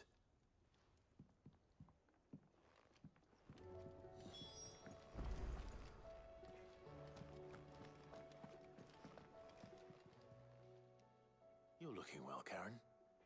What you want? Out with it. I want to know about the sword you showed Blackthorn. Single-edged and extremely sharp. Running around after him again, are you? I suppose I am, yes. But I need to help him find out how to work an edge like that. It's driving him to distraction. Little wonder, I suppose. There's not many like that make it as far as the twins, and those that do go straight into private collections. Which made it nice and easy finding a buyer. Can you tell me who bought it? Where is it now? You think I tell people who my clients are? Suppose you're not likely to go nicking him off me, are you now? Fine. If you stop mooning at me like that. Lord Ignac's the man you want. Dalmekian bloke. Collects weapons and the like. And he's got more money than sense, which is why he's one of my favourite clients. Reckon he'll still be at the inn in Dalamil, where I left him. Thank you, Karen. Oh. And he's a touch eccentric. If you take my meaning. I appreciate the warning.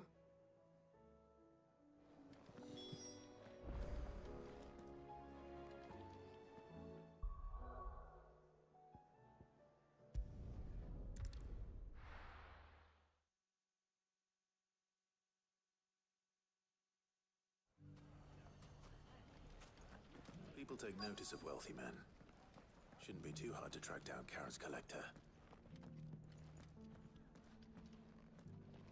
Lubo did well to bring Conrad and Natalie together.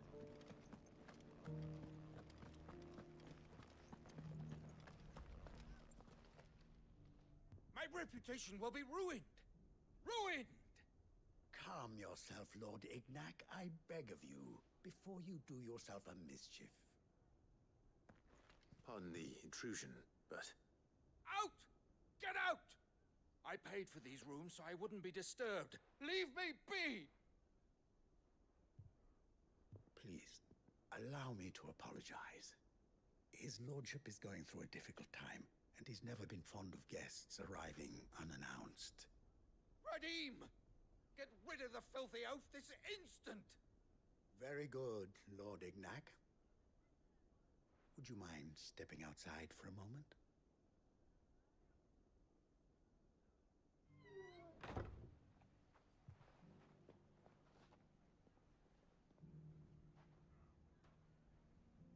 I'm sorry if I've caused you any trouble. That? Oh, no. That's just how his lordship is. Though the morning's events have left him somewhat fractious. He has been dispossessed of his luggage, you see. The thieves also made away with a considerable amount of coin. Coin the innkeeper will soon be keen to collect. I don't suppose a certain blade was among the stolen items. A single-edged sword. It was purchased from a merchant friend of mine. Ah, you know Lady Karen. Yes, I'm afraid it was. Then I'll retrieve Lord Ignac's luggage. But I have one condition. You have but to state it. You are welcome to anything that is within my power to grant. I want an audience with Lord Ignac. A few minutes should be enough. Then I'll be on my way. A condition I would be a fool to refuse. Of course, you shall have your audience. I don't suppose you saw where the thieves went. I did not, no. Though some discreet inquiries made on his lordship's behalf mean that I know where you might find them. The bandit's bed. Every ill-gotten coin in Dalamal is said to pass through that disreputable corner of the Valcroy. And that's where I'm heading. I shall speak to Lord Ignac in your absence, and arrange for an audience upon your triumphant return. That will be very kind of you. Farewell, and best of luck.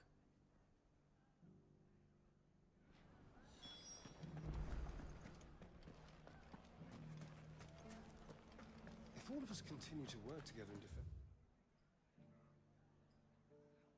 Delamere, I foresee good things for this town. Especially with it.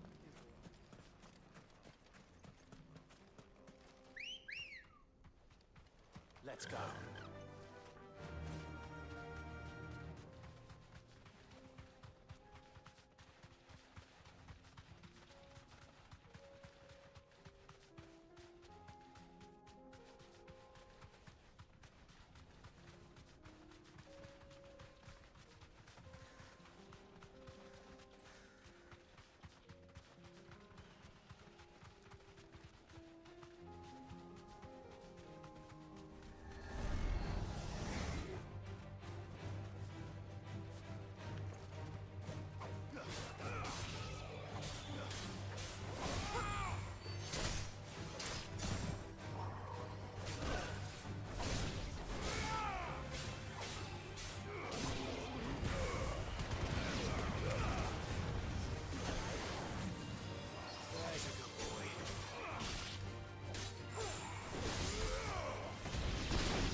company. Come on, lads, let's tear the bastard's head off.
This must be Ignac's luggage.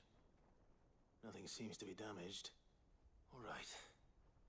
Let's get it back to Delamil.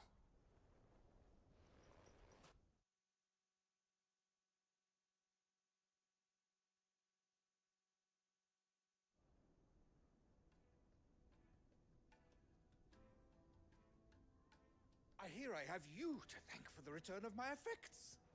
What should I call you, my good man? Wyvern. Glad to make your acquaintance. A formidable name indeed. Well, Wyvern, I appear to be in your debt.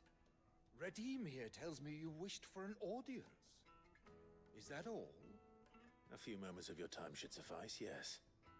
You're a peculiar fellow, Wyvern. All right, speak.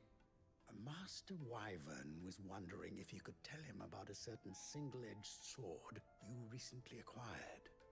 Oh, a true work of art, that one. Karen drove me hard on the price, but I would have sold her Radim here to get my hands on that sword. It was made in the Outer Isles, far beyond the Twins, and is used exclusively by the practitioners of a unique school of swordsmanship. They believe no combat should ever exceed a single strike, and hone their blades to such perfection that none ever does. Each sword is made for that one perfect stroke, and for that stroke only. They crack upon a second blow. There's a brutal sort of beauty to it, really. But how do they hone such an edge? Fine question. Why, they use a whetstone, of course. Whetstones, rather. A whole array of them, ranging from the coarse to the fine. 10,000 licks with the sharpening stone, then 10,000 more. But it is the final stone which lends the blade its legendary sharpness. A mineral quite foreign to this great realm of ours. And that is the key. The secret ingredient. Wyvern, it occurs to me that my little lecture is hardly equal to services rendered. Take this, together with my regards.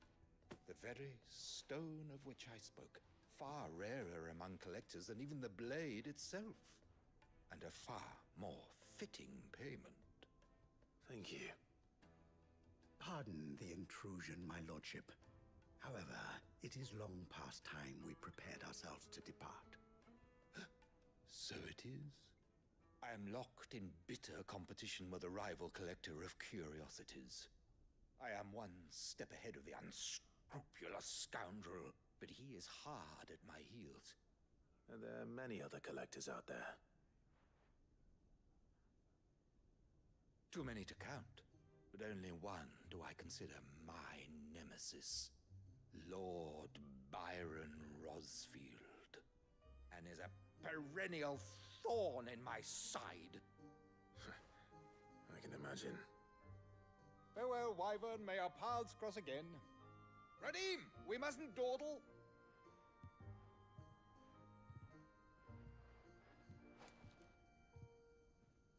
I think his lordship is rather taken with you, Master Wyvern. Thank you again for your assistance. Coming, my lordship. I'll be right there.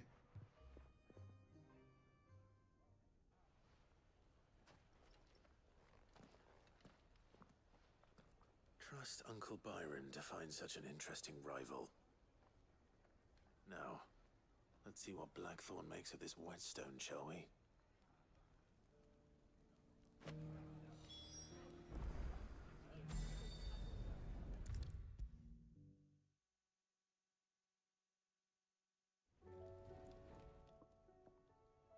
Sorry for the wait, but hopefully you'll agree it was worth it. You learned something about that sword, then?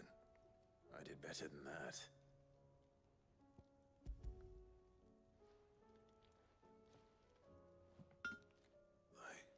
A whetstone?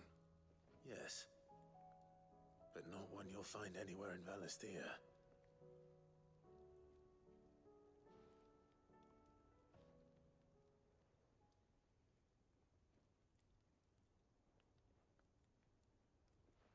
No wonder I couldn't get the same finish on the grinding wheel.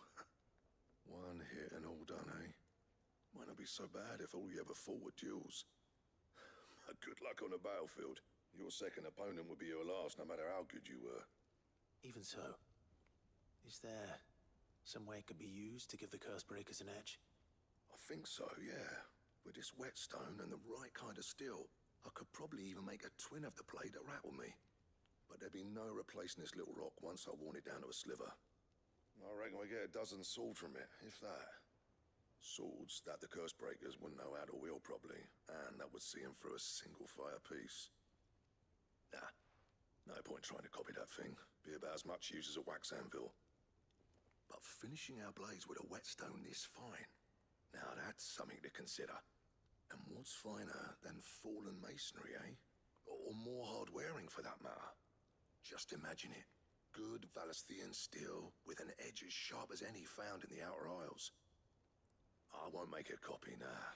I'll make something much better. I'm sure the Cursebreakers will be delighted. Just don't push yourself too hard. Don't you worry about me, sunshine. I've been working day and night since I was half your age, and I'll still be here when you're long gone. Hey, thanks, Clive. I mean it. I owe you one, August too. It's good to know someone's looking out for me. You'll be happy to hear you said that. And I'll see that my debt to you's paid. First new blade I make's got your name on it. You come and find me when you've got the materials. All right. I will.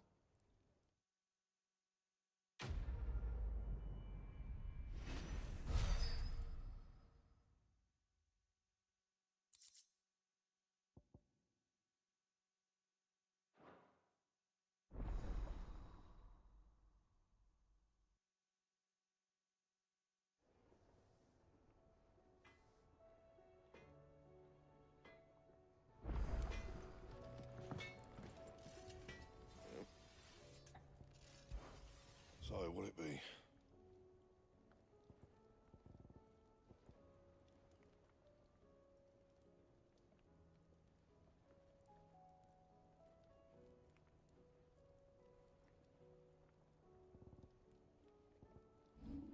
And?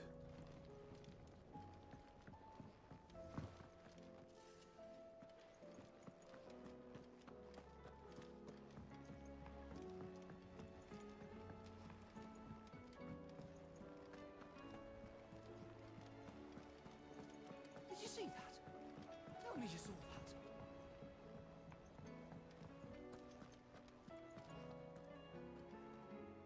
Was wondering when you turn up. Had owls from all our friends thanking you for your timely intervention. How is it you always manage to arrive at just the right moment? Luck, I suppose. Any word on the rest of the realm? Let's see. Storm's still crying out for mother crystals. The nations are still in chaos.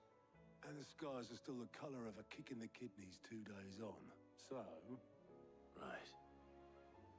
Clive, we knew this was going to happen. Well, not the bleeding skies part, but you take my point. Now's not the time to second-guess yourself. Now's the time to visit the infirmary.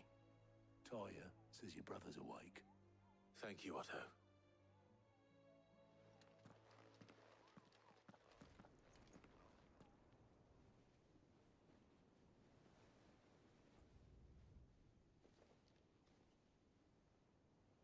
So it was not Sylvester, but Olivier who served as Ultima's puppet.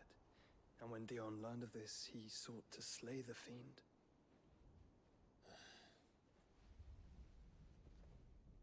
Only for his father to take the spear that would have freed him. Enough to drive a man to madness. Small wonder he hasn't stirred. I would be afraid to wake. Had I but reached out to him sooner, warned him of the threat Ultima posed. But now, both an empire and her prince lie broken. Joshua, what do you know of Ultima?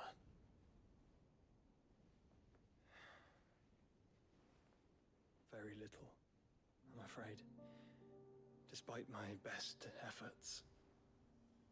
18 years ago, as I lay buried beneath the rubble of Phoenix Gate, it was not death who came for me, but another.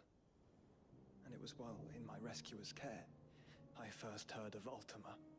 I've been chasing his shadow ever since. Ultima is driven by some deep, dark purpose, and for whatever reason, it would seem you are crucial to his designs. He will stop at nothing to have you, even if that means toppling an empire. But why me? What possible use could I be to such a creature? That is one of many answers that have eluded me. Yet, I am certain of this. It is not mere chance. You were chosen for a reason. All dominants carry within them the might of an icon. Nigh limitless power that is at once acutely limited. I wield fire, and only fire. And I only ice. 8 wardens for 8 elements. But you, Clive. You are different. You're special. Your abilities begin with the flames of Ifrit. But they do not end there. The fact Ifrit can even exist goes against everything we thought we knew of dominance. Perhaps Ultima has been waiting for one such as you, whose potential is truly limitless. I've encountered that thing several times now. If it or he, as you say, needs me, why hasn't he claimed me as he did the boy? Were I to hazard a guess, I'd say the two of you are somehow incompatible. His mind not properly attuned to your body. His mind. Mind, awareness, spirit, call it what you wish. But I believe Ultima to be an embodiment of the concept. It is why I struggle and fail to contain him here inside me. I'm sorry. Inside you? With every setting sun, I feel my strength wane. And though the Phoenix's flames mend the prison I have made for Ultima, they do so at a cost. We must find a means to bring an end to him before I meet my own. What were you thinking? It was that or let him take Clive. And I've always had a soft spot for my brother. But that doesn't mean you should sacrifice yourself to save me.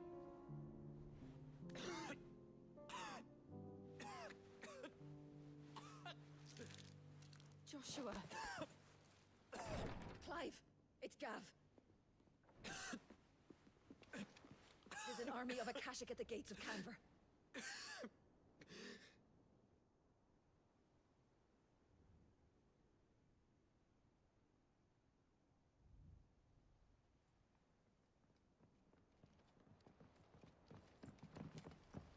Well, what's the short of it? I thought Ty had told you. The capital of the Free Cities is under siege by an army of monstrosities. The City Guard are doing their best to stem the tide, but numbers ain't on their side. What of Lord Byron and Mid? Were they able to escape? No, but they're all right for now. They're hiding with Gav at midship. We have to get them out of there. And we shall. Otto, prepare a Stolas. Tell Gav to stay exactly where he is. Understood. Vivian, what's the swiftest route to the Free Cities? That sounds like a question for the map. Look here. This road, through Tabor, should provide the least trouble. Good. What a coincidence. Tabor is exactly where I'm bound. Joshua, Bed is where you should be bound. You don't think I told him the exact same thing? Were Tyre not such a talented healer, I would surely have been inclined to agree. But, thanks to her ministrations, I feel I may safely rejoin my attendant, who was to wait for me in Tabor if we became separated. All right, we travel together. Clive. If he stays close to me, he'll be fine. Thank you, brother.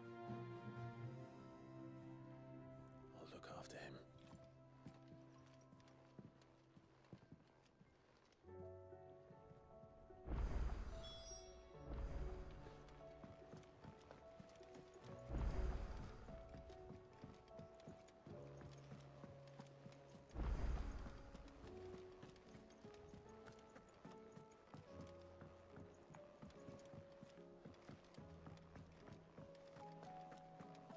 Seems the hideaway's lost blasted its book. appetite. Here, you put me in this situation, Clive. You can bloody well get me out of it. I need a hand with a recipe. Are you sure it's me you're looking for? I'm not much of a cook. I'm all the cook will be needing, thank you very much. What I want from you is a little of your time, right? Oh, and perhaps your sword. You remember Ivan's stew, right? Well, despite the look of the thing, and that awful stench, people wolf it down. So I thought I'd try making one of these supposed masterpieces myself. Had a peek at the book and gave it a go, but, well... It wasn't as straightforward as you'd hoped. Ivan had the same problem. Yeah, but this is my blooming kitchen, and I will not be outdone. So if you don't want to be seen as playing favorites, I suggest you lend me a hand. I've never been one to play favorites, Molly. And I would be only too happy to lend you a hand. So, what's on the menu this time? A fried mortress of skyworm. That's one heck of a name, innit? Recipe seemed easy enough to an old hand like myself. Thought I'd followed it to a T. Only, turns out skyworm livers and drake's mint are not what I thought they were. At least I hope they're not, given the rancid mess they made. Ivan said the recipes in the culinary pilgrimage date back centuries. Who's to say the ingredients even exist anymore? Wow. That's a question for a scholar, wouldn't you say? Perhaps you know of one? Kindly old fella who haunts the shelves, maybe? Fine. I'll go and speak to Harpocrates. Perhaps he'll know something. And if he does, I'll see if I can find your ingredients for you. You do that. Lest we forget, you've got a reputation to uphold.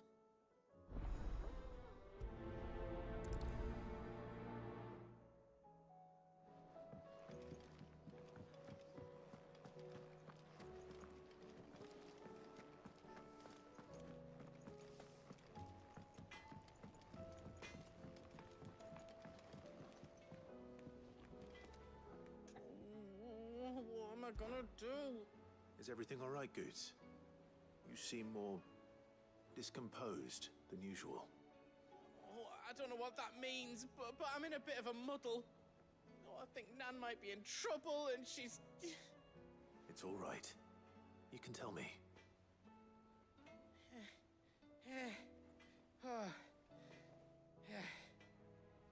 There was a trader came by. One of our usuals, like. Said he'd heard some rotten rumours about her down Dallymil Way. Folk are saying she's been selling to bandits and cutthroats and that. I mean, she's fond of a chance to make a coin or two, aye, but she'd never do business with baddies. Especially not the kind who go hurting people who haven't done out. I wanted to ask her about it myself, but I'm scared she'll give us a tongue lashing. She'd never give your tongue a lashing, though, would she? Don't worry. I'll speak to her. Oh, thanks, Clive. You'll let me know what she says, won't you? Of course. I'm sure it's all just a misunderstanding.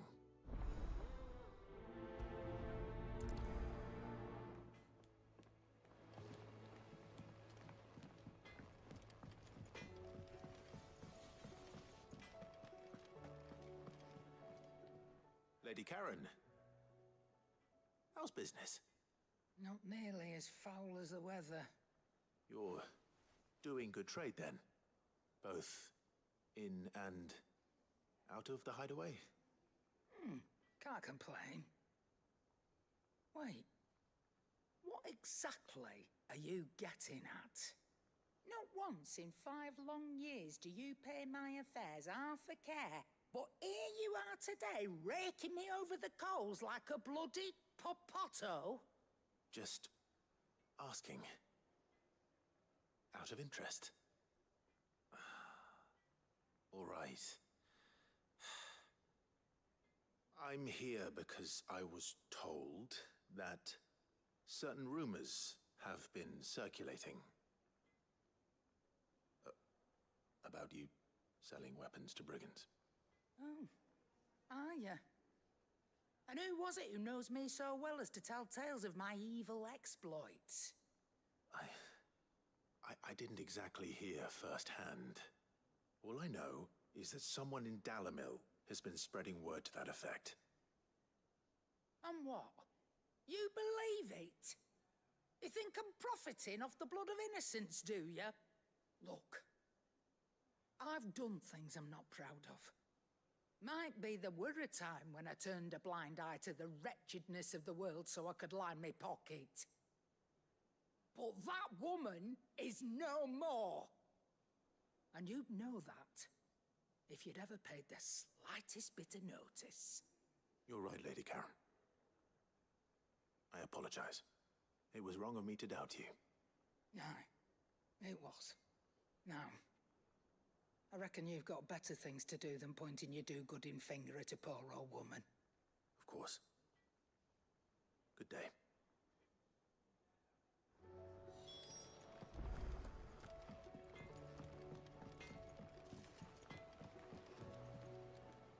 I spoke with Lady Karen. What did she say? That the rumors were unfounded, and that I was a fool for thinking they might hold any truth, along with some other things that made her feelings clear. And while it sounds like she may have done things she regretted in her past, she says those days are behind her. Oh, well, that's good. I knew Nan wasn't caught up in out bad. But why would people say she was? What did she ever do to them? It's not right. No, it's not. But people do things for all sorts of reasons. Perhaps we'll never know. Well, I'm going to find out. That trader, he said they were all talking about her in Dallymil. So that's where I'm going. I'll find someone who'll tell me, you'll see. Are you sure that's wise? Whoever's spreading these rumors means Karen ill. Oh, right. But that's why you'll be coming with me, isn't it, Clive? I suppose it is.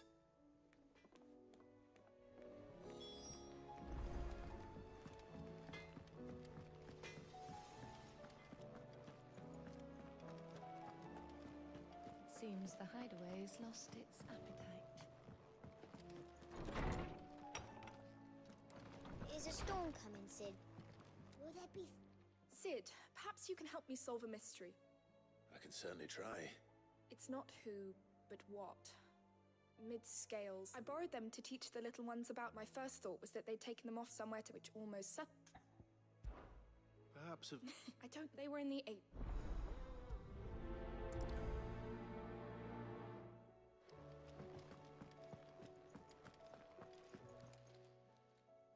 Lawsman Harpocrates.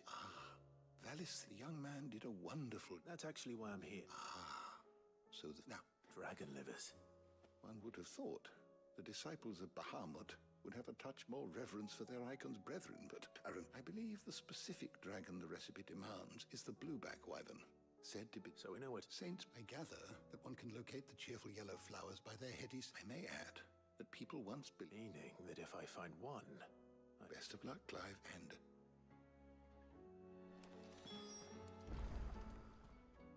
Good morrow to you, my friend. I have a few new notes that might interest you.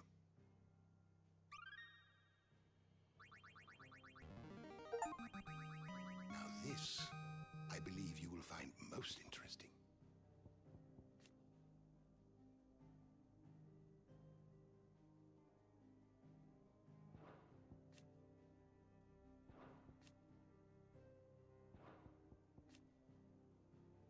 If you have a question for me, I should be happy to answer it.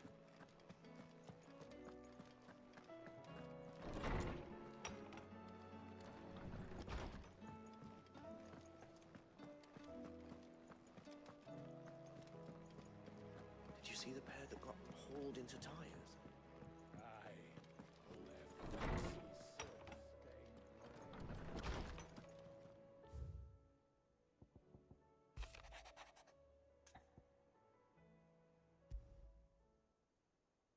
Rutherford. Wasn't that the name of my uncle's manservant? Why would he be at Martha's Rest?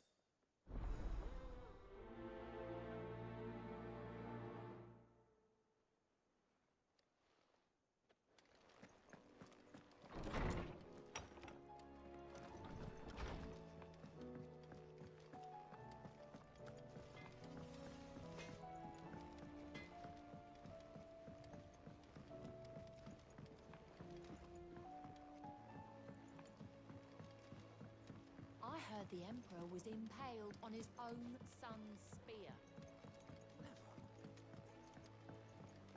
We're all gonna die! You hear me? The Akashic are coming and they won't stop until... What do you reckon we should do? I say we should just tell Miss Shirley.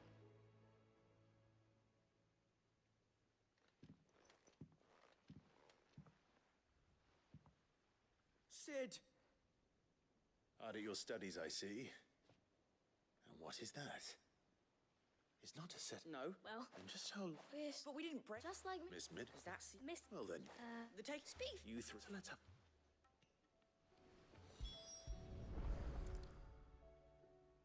All right. Every piece, if even one of them is missing, the scale... You already know what...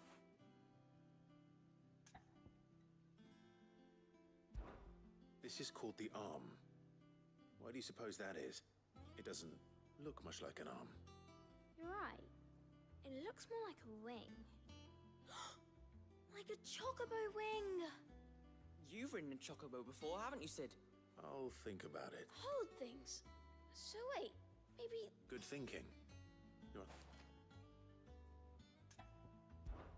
These round parts are called the pans. I do. Molly used... But these aren't for frying bangers, you idiot. But what if I wanted to wear goots? What are the chains for? Well spotted. Which... This tiny piece is what's called a cogwheel, or gear. I have. Miss Miradol's dungeon is full of them. She puts them in all... That's right. They're very useful when you want to make things move. I remember the... Not mine. You know what part... So... Not a bad idea. So, now that we've taken stock of the parts and learned what they do, what do you think? I think we've got it. Then here's what we'll do. You tell me what goes where, and I'll put the scales together. Well, obviously you need to start with the body. All the other pieces fit onto it, don't they? And the arms go on the body, just like real arms. Or wings, if you're a chocobo. And then the arms hold the pans by the chains. Very good. Let's see if that works. Ah, all finished.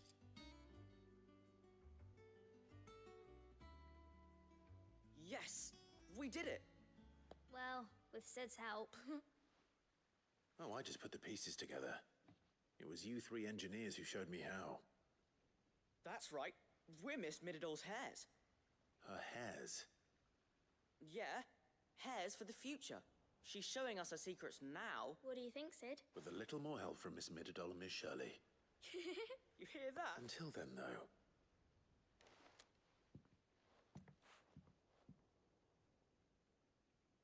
Hey, look! You don't think Sid forgot?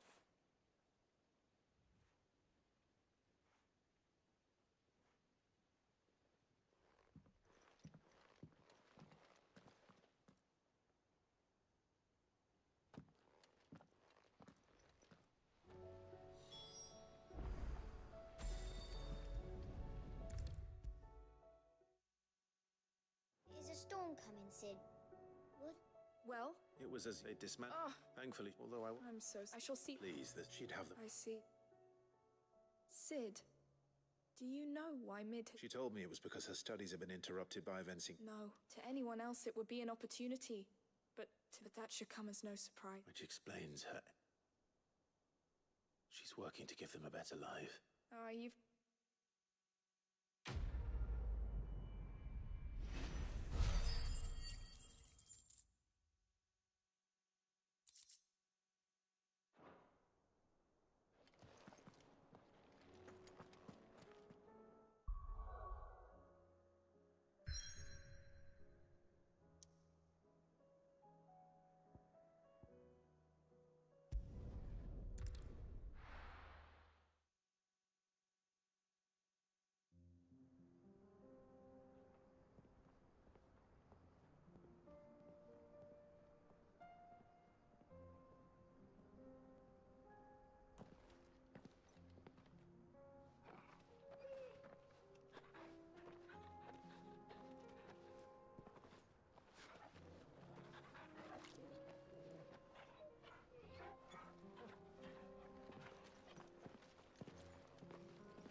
It's like a dream.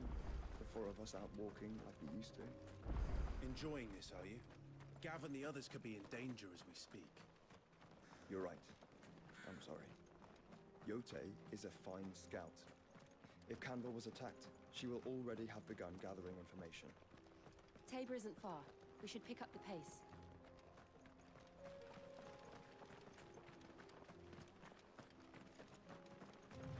We can use the ruins to cross the ravine. Assuming they will allow it, the Echoes have a will of their own.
Tell us about Yote, Joshua. She's strong-willed, loyal, and deadly with a blade. Much like Clive, but with better manners.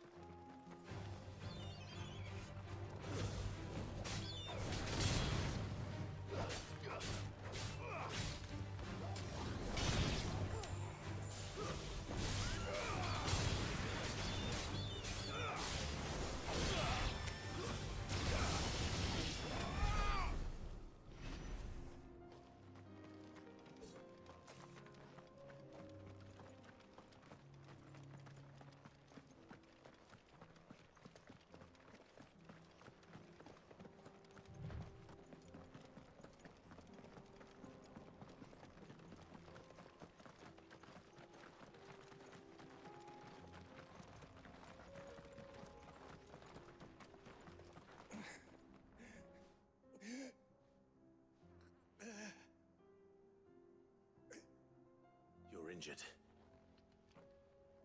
What happened here? There's a village. I'll go. Rest well, soldier.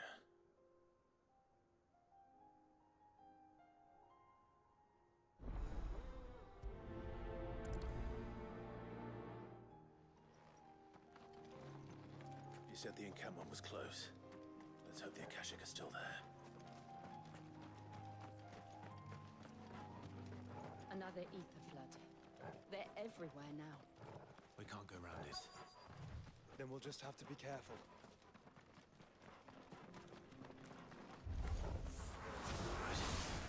I got here in time.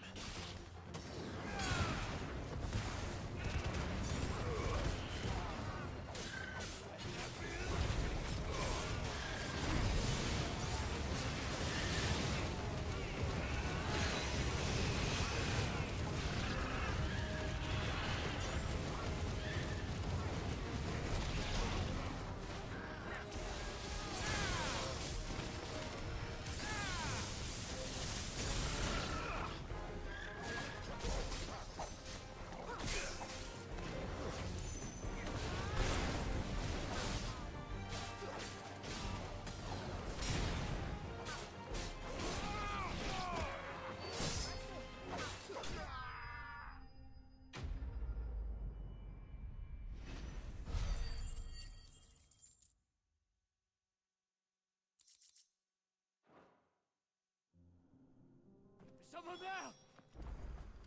Please, I can't move my leg! That doesn't sound like an Akashic.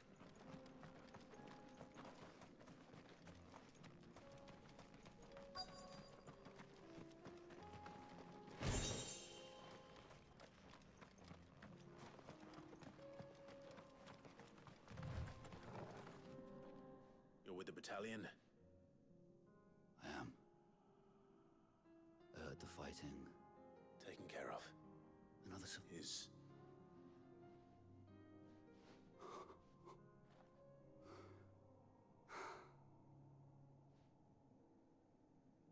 He was right to send you.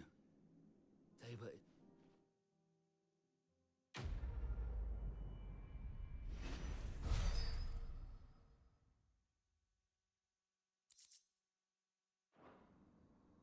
You seem from... You must have me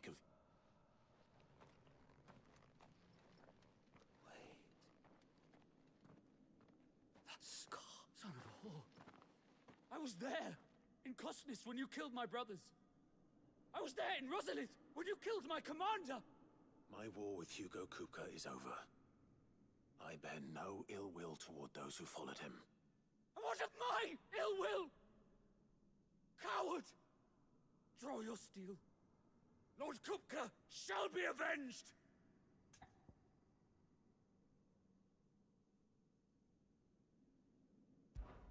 When your wounds have healed and your head has cooled, come and find me if you must. Though I hazard your life would be better spent in service of those who need it. Or have you forgotten your oath to the Republic? My oath? What would you know of oaths? I know how hard they are to keep. Which is why I'm giving you the chance to keep yours. No. I won't be deceived. Lord Kupka told us of your crimes. You are an outlaw. A murderer, not some... Man. Like you or anyone else. I am nothing like you. But if you're not gonna kill me, then go. Leave! Just know that I will find you, Sid. Someday.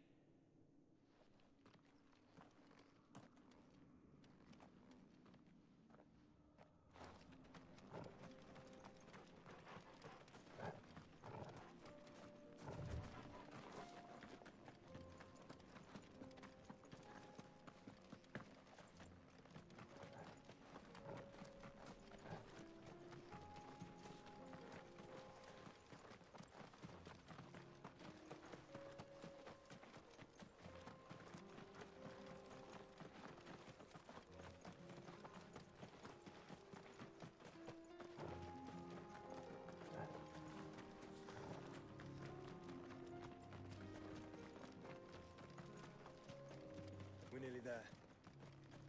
Have you been to Tabor before? There are a few places I haven't.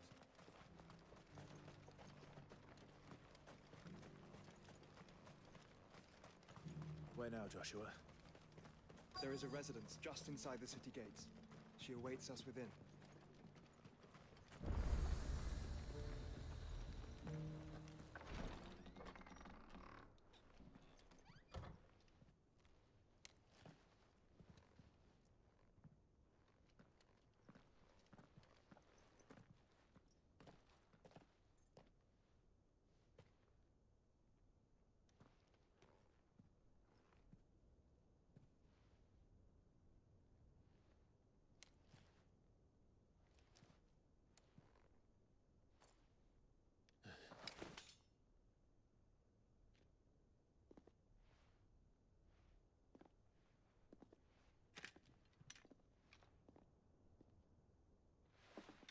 My Lord Marquis, it is an honor. I am Yotei, Knight of the Undying, charged with the protection of His Grace Joshua Rosfield, Keeper of the Flame of the Phoenix. Of course. It all makes sense now. Would you care to elaborate? The Undying are loyal servants to the ducal throne. Or more specifically, to its heir. They have served our family for generations, albeit from the shadows.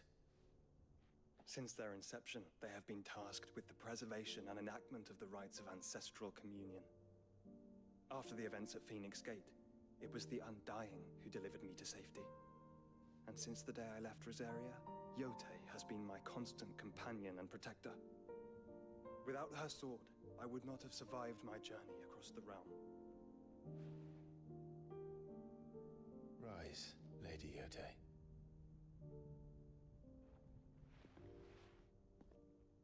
You saved my brother. I owe you a debt I can never repay. I but did my duty. Come now. Tell us what you've discovered. Your Grace. It is as you feared. The vessel we spied off the coast of the Crystalline Dominion on the night of her fall. It was the Einherjar. Beyond any doubt. The Black Galleon. Joshua, the Einherjar is the Royalists' flagship. What business would they have in the Dominion? Upon learning of Waloed's involvement in recent events at Drake's Fang, I sensed the malign influence of Ultima, and bid Yotei and the Undying look into the matter. We have reason to believe that the Black Galleon weighed anchor shortly after the fighting began, and set a course due south. For Canva. Then it is Waloeda Knights who besiege the cities. What is left of them, yes. And the Black Galleon sails at but one man's behest. Barnabas Tharm.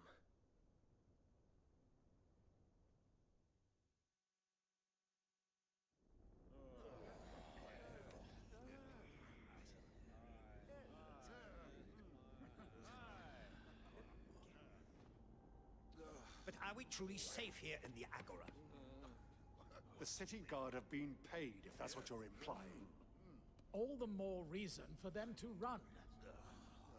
Well, you are free to leave, Lord Minister. Markets abandoned, warehouses aflame, blackened hulls choking every port in the capital. Canva is ruined. The realm teeters on the brink of chaos, and all you can think about is commerce! Forgive us. We were not aware Dhalmekia now subsisted on charity. How dare you!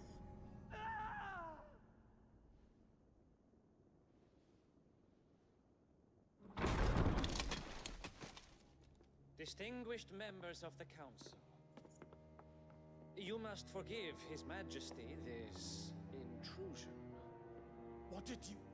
What is the meaning of this? A trifle crowded, but I fear it will have to serve, my liege. Very well. My colleagues, do you not see? The king! He has come to save us from the Akashic!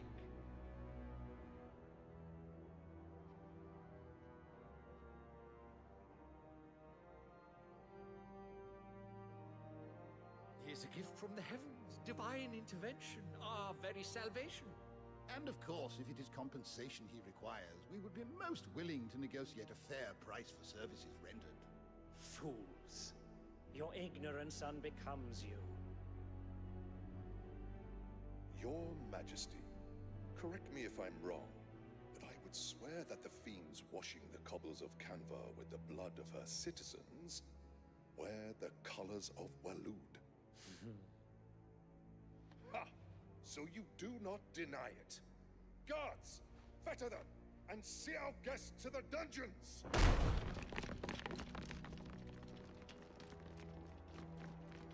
Enough.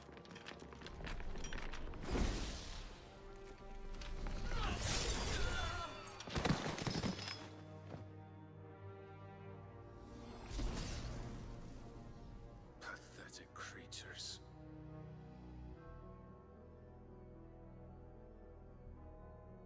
That you should imagine yourselves worthy of salvation.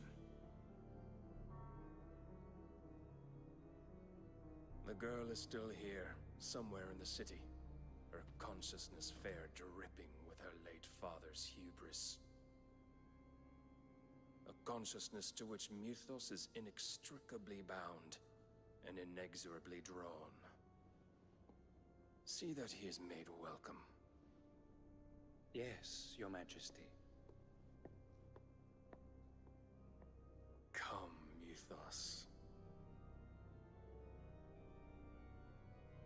Surely the prince's light cannot have sated you.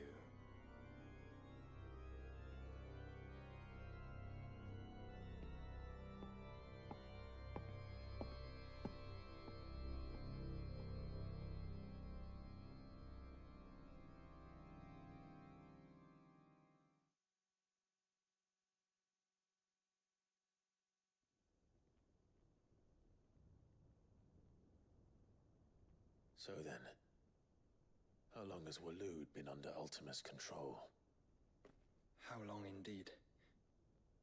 Based on what we know of Barnabas's actions, I would guess some few years, mayhap more. But to what end? What does Ultima want? The tapestry. Show them.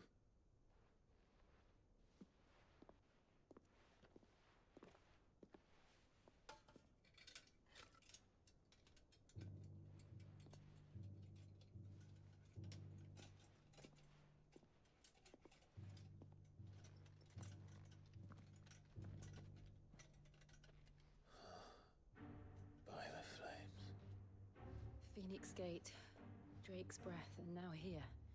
But what is it? It is old, ancient, even. Naught remains of the faith it represents, save what can be gleaned from the image itself. None could tell me what the one in the apothecary meant, even the Undying.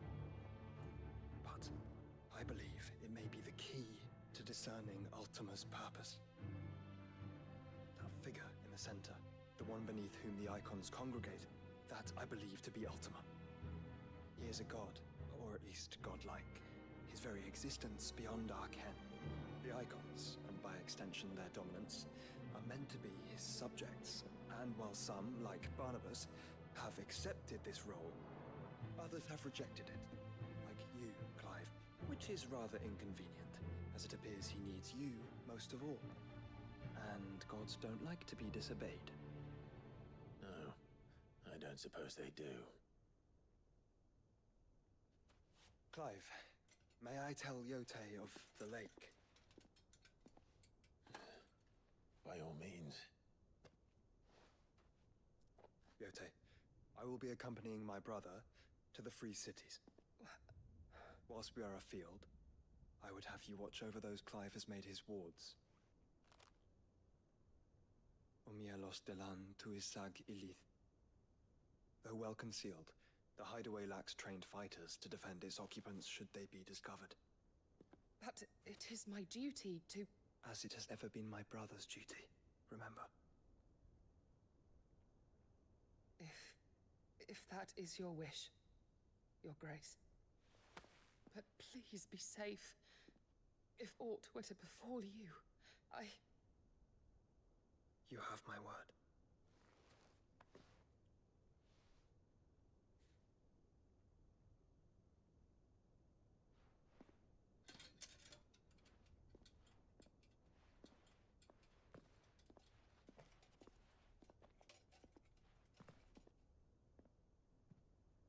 Farewell, my lord, my lady. We are in your debt, Yotei.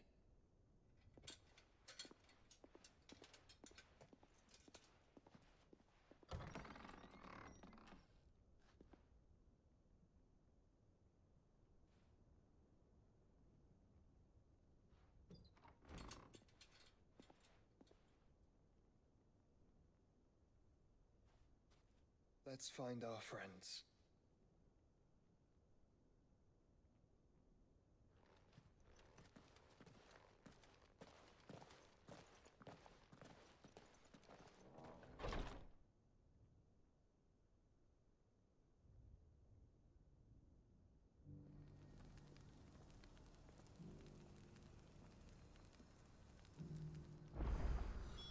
It's plain she cares for you very deeply. And I her, which is why I had to let her go. Opportunity beckons. Who among you is that blade for hire, perchance? Because I have a mind to make a killing. Figuratively, I hope. Well, yes and no. A passing caravan carried with it a rumor most fortuitous for one in my trade, that an elder Dread Evis had been sighted in the fields of Korava. Dread Evis are aggressive beasts. Compelled as they are to acts of violence, few survive to maturity, but those that do develop a hide of phenomenal value. A hide you want to sell? Eventually, yes. Though I would have it tanned first that it might be crafted into marvels the likes of which the world has never seen. Dread Evis skin is a rare thing indeed. But the worked hide of a well-aged beast, now that would fetch such coin that Gilbert himself might weep with envy. Bring me that beast's skin, and I will share with you the bounty of our combined labors. All right. I'll hunt your Evis. Of course you will. When one lives in such troubled times, it is a fool who lets opportunity slip his grasp. Leave Tabor through the east gate, but take the path that branches west. Once you reach the checkpoint at Tovani, you are a mere stone's throw from the fields of Korava. I eagerly await your safe, and above all, triumphant return.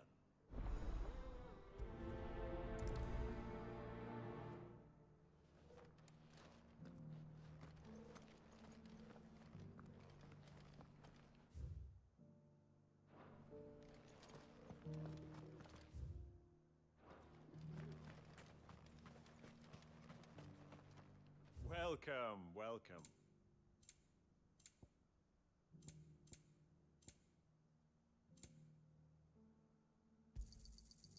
fine choice.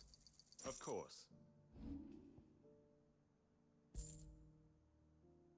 Take care.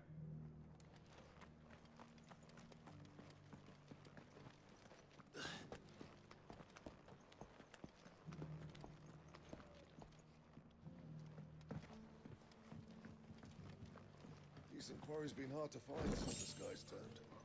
It has indeed. Can't blame the beasts for being on edge.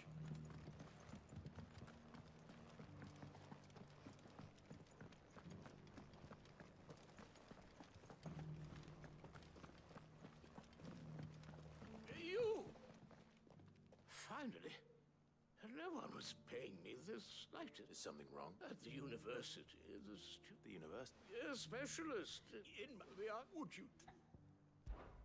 Climb the stairs and... And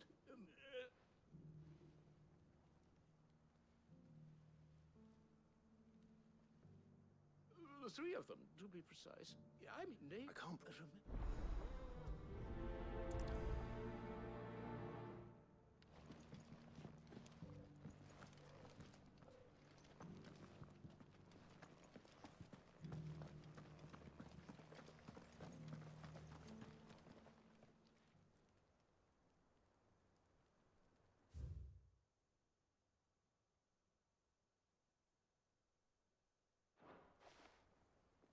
Farmers must have settled here in Tabor.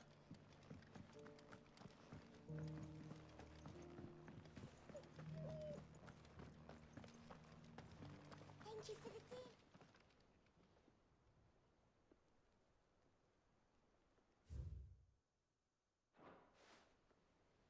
What golden plains might the wanderers have called home, I wonder?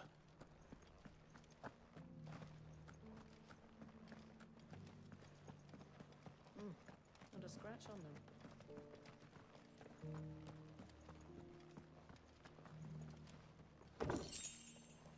So it's these stones to Canva, and the rest of the boxes to Dalamo.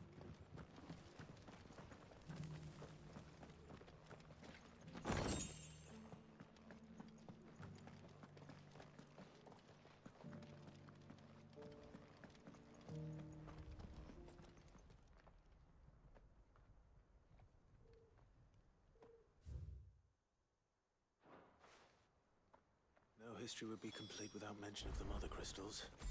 I should speak to the old scholar.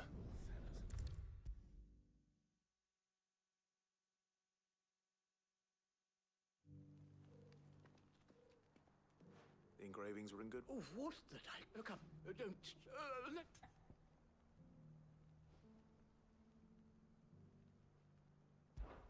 Guardians of the Crystal, the first stones of Tabor, sacred hold thy noble blood, till ends the mother's labor.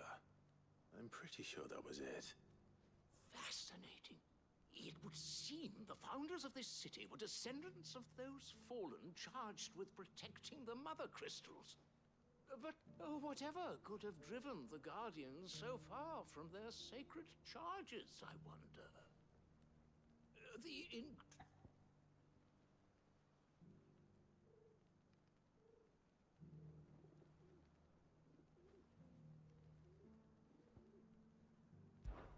Wanderers of the Golden Plains, lay your roots in stone.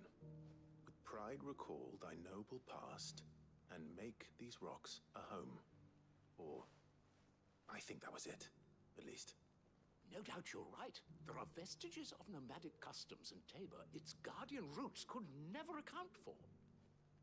This is proving most...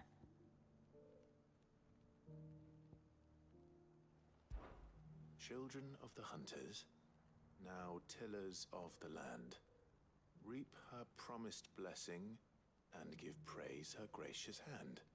That's all three. And so, we add primitive farmer, 3 engraving guardians of them. Little wonder it was nonetheless... Too many stairs, perhaps. Ha!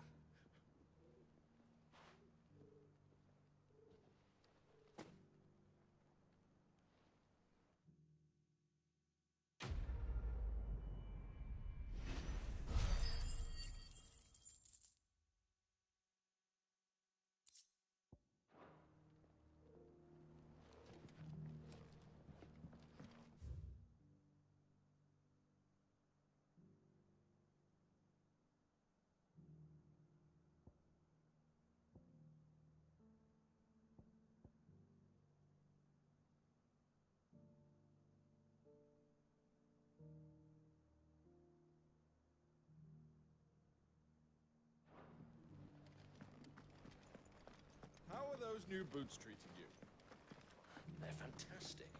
Soft as phoenix down, but tough as boiled bone. That Cyril fellow's an odd fish, don't you think? Well, scholarly sorts like him always are, aren't they?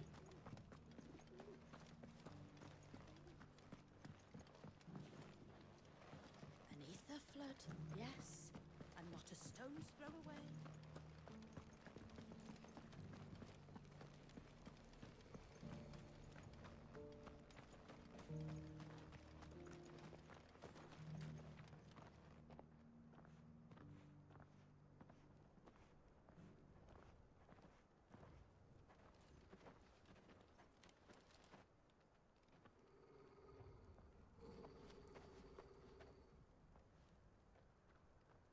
Cyril. How fares the search? Well, Your Grace, my report shall be with you ere long. Ah, yes. Yotei is otherwise engaged, at my behest. And the duty of wardenship? Fulfilled. For as you see, I've been reunited with my first shield.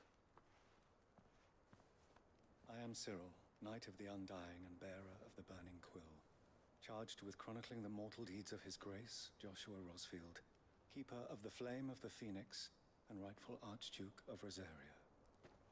I entrusted Cyril here with overseeing the investigation into Ultima's origins. Findings from his brothers and sisters afield are delivered here to be collated and catalogued. Just how many Undying are there? Not nearly enough, milady. Yet we are glad to give our all in service to the Phoenix. Such is, and has ever been, our creed. I see. You have your associates, I have mine. But you may now think of them as ours. That won't be a problem, will it? The Phoenix is our sun, and we but the shadows that quicken in his radiance. It is from the darkness that we serve, both him and now you.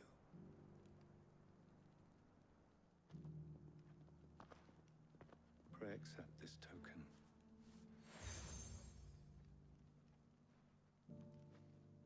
For as long as you bear it, members of our order will reveal themselves unto you, if there is nothing further. No. You are dismissed. Your Grace.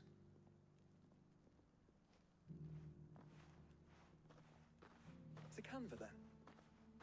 We'll talk about this later. Cyril seemed very, You certainly keep strange bedfellows, Joshua.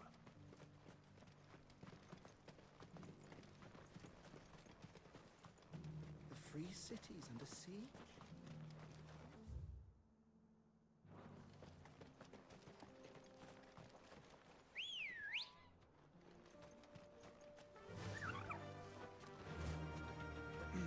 Are you sure this is the right way, brother?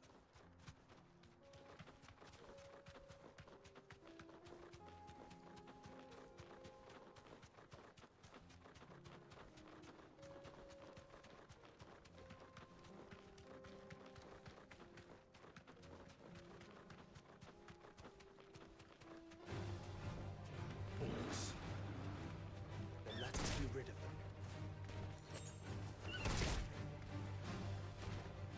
Straight home now.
smoke.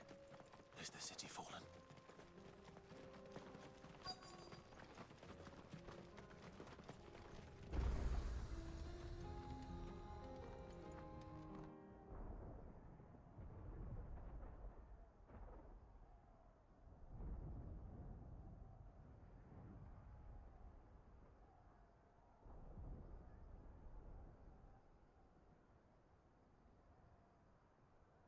The free men are still holding their own, then. Do we have any idea where Gav and the others might be? There's a warehouse near the docks where we agreed to meet if there was any trouble. We should hurry.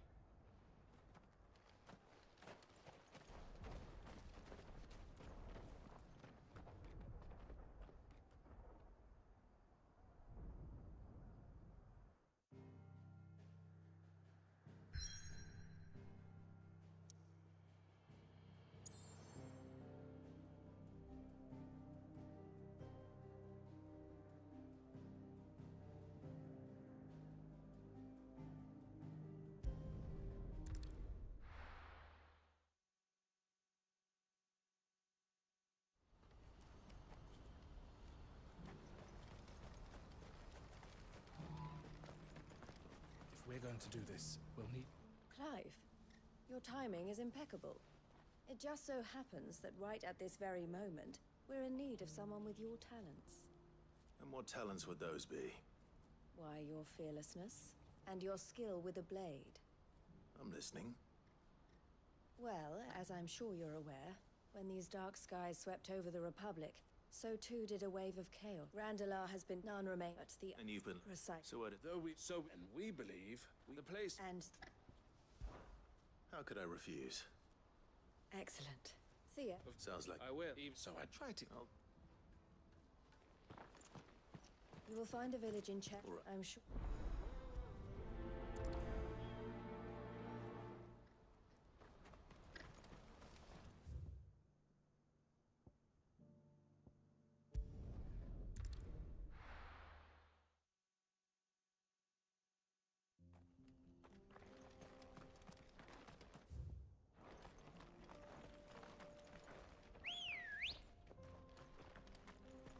Let's go.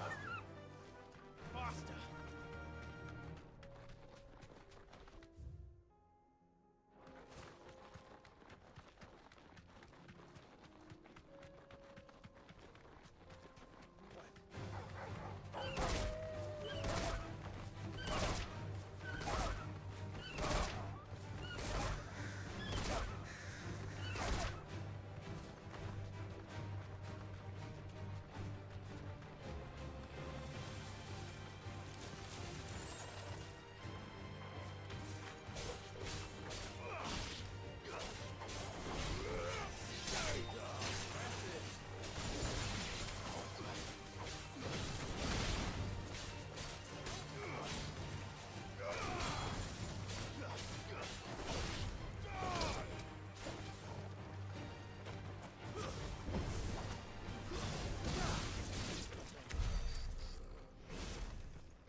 Come on.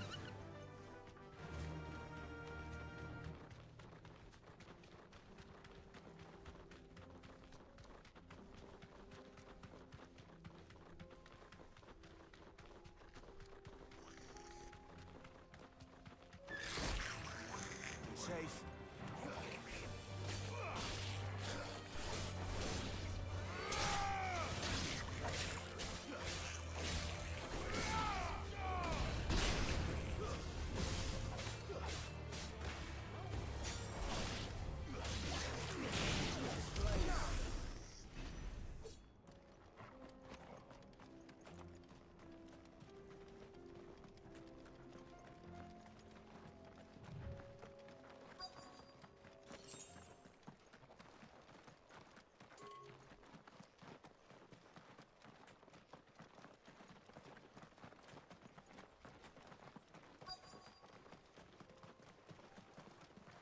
must have been a nice place once.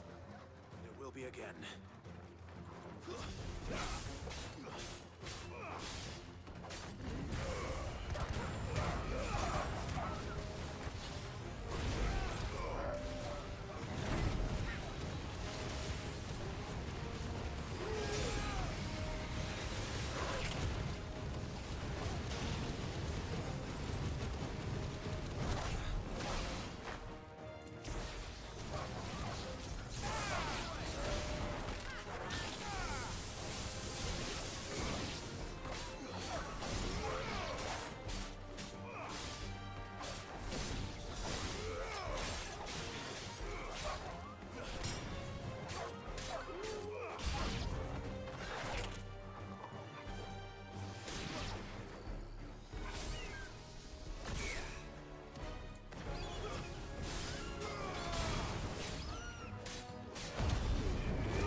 I think that's the last of them.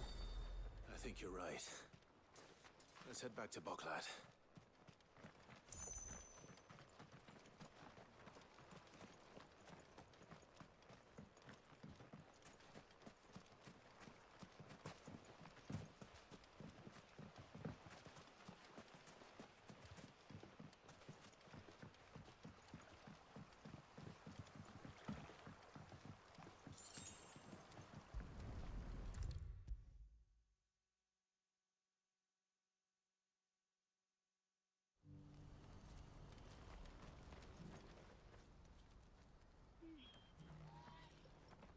Something the matter, Theodore? Quiet. Those are our terms. I trust that you will give them your full consideration. I shall. Thank you.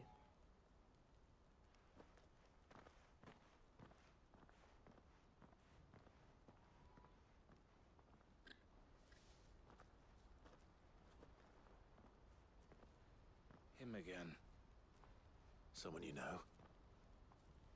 Yes. And, no. But enough about him. How did you fare down in Cashlock? It's done. The village is safe now. You made quick work of it, as always. I should go and let Eloise know. Don't let me keep you. But Clive, don't tell her I was watching her, will you? She'll only get upset. I'll explain everything once you've finished with your report. All right. We'll speak then.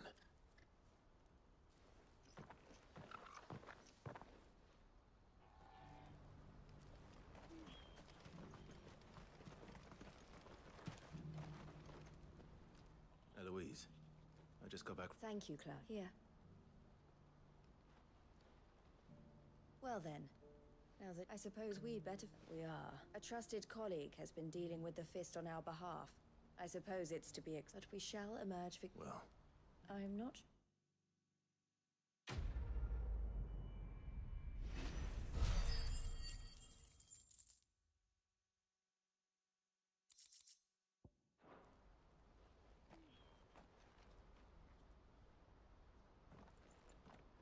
Ah, Clive. You wanted to... The man I was watching earlier. He represents the Silver Peak Consortium. I don't think I've heard of them. Well, every trader in Dharmekia has. They operate across... and they're still expanding. And Judging by her reaction earlier, I'd say she had half a mind to accept. And you'd rather she did? I would rather she did what makes her happy. And I would never deny her such an... Eloise saved me from slavery. And we have striven. But this was not the life my sister wanted. I won't let her give up on her dream. She freed me from my bond, and she must be freed from... You're a good man, Thea. I have always been grateful for what... And I want to repay the favor. But each time an opportunity to do just that arises, she turns it down. She loves you. And I love her. Which is... Though I'm sure I'll still need some help from time... Always. Thank you, Clive. Well then, these bearers aren't going to... That's a job for the Crimson...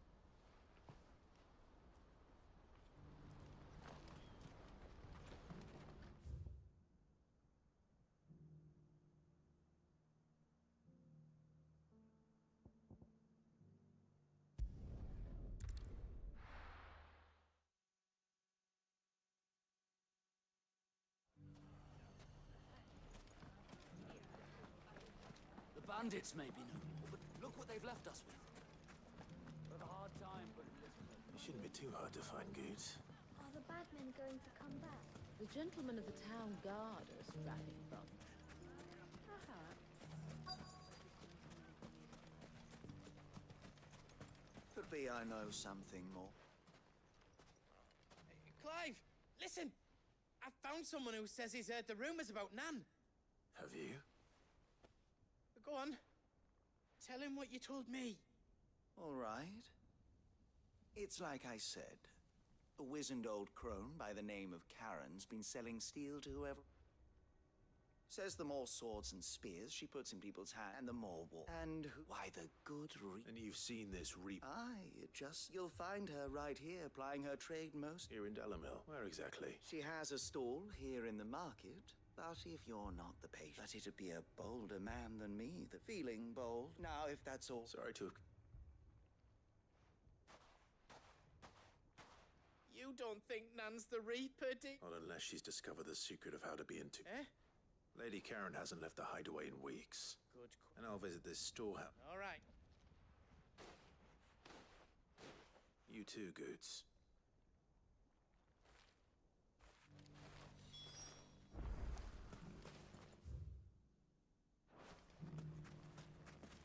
The finest cell swords in store. Fuck! How the hell?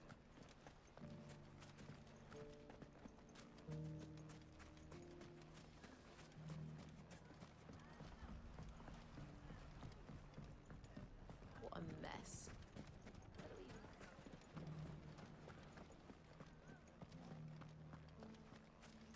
You fought very bravely. The safety of the town is in our hands.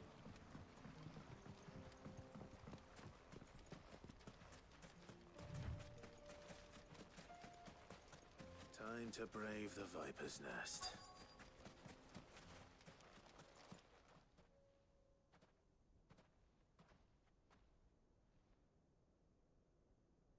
Just you, is it? Thought I might have laid it on a bit thick. It was a fairly unconvincing tale. So, what now? That's up to you. Die a slow death, or a quick one. Boys, he's all yours. But that sword is mine.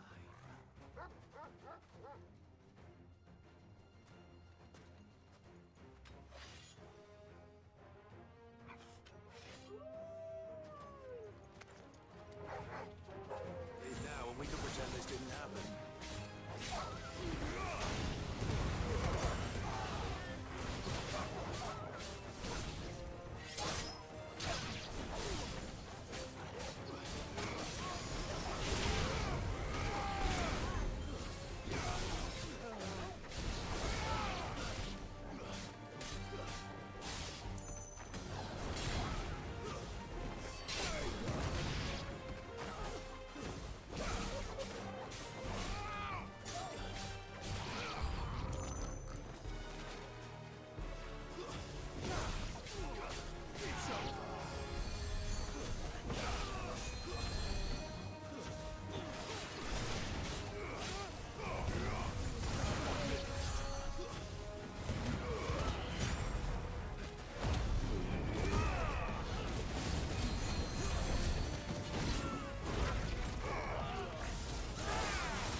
done it now. Go on. Tell me what I've done. When the Borgwyn finds out you've killed his men, he'll have your head. He only wanted that bull of a manservant, the dim one always clinging to Karen's skirts. You weren't even supposed to be here. Who the hell are you, anyway? What were you going to do to him? The Borgwyn wanted him to get to Karen. I was only supposed to point the lamp in the right direction once he arrived in Dalamil. But then you turned up. Well, go on then. If you're going to end me, end me. You're not worth the effort. Now be gone, before I change my mind. Fucking coward! I need to find Goots. Right now.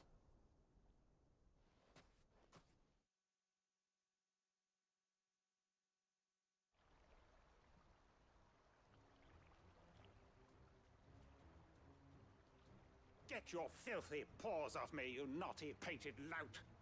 Stop calling me names! And stop spreading them horrible lies about Nan!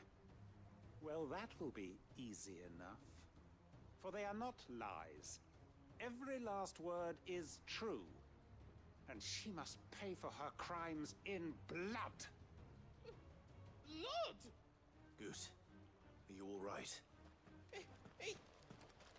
He's gonna kill Nan! He said she had to pay in blood! After what she did, it is only right. She ruined my life and the lives of countless others. That loathsome harpy's very existence is a crime, and I will not allow it to continue. Goots, was it? I have no quarrel with you. Only with your employer. Run along now. You need not pay for her sins. No. No? I don't care what she did. I won't let you hurt Nan. Promise me you won't hurt her, or I'll kill you myself! Goots, no. Enough, all of you!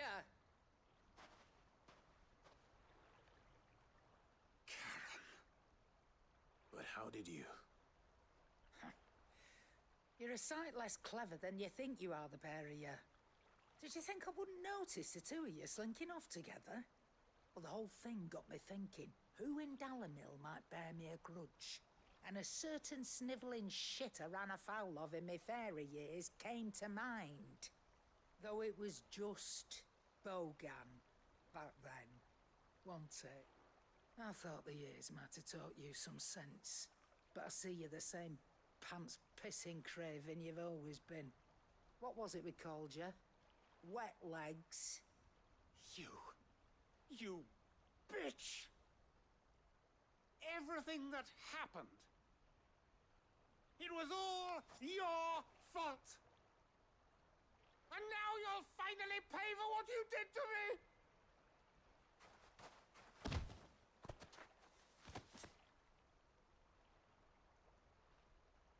Goots, you... If you want a piece of Nan, you'll have to go through me. Fuck! You great galoot. Out of the way, I can handle this myself. So, wet legs, you remember what you told me when we last met? An eye for an eye? Wise words, wise words. And now, it's time to collect.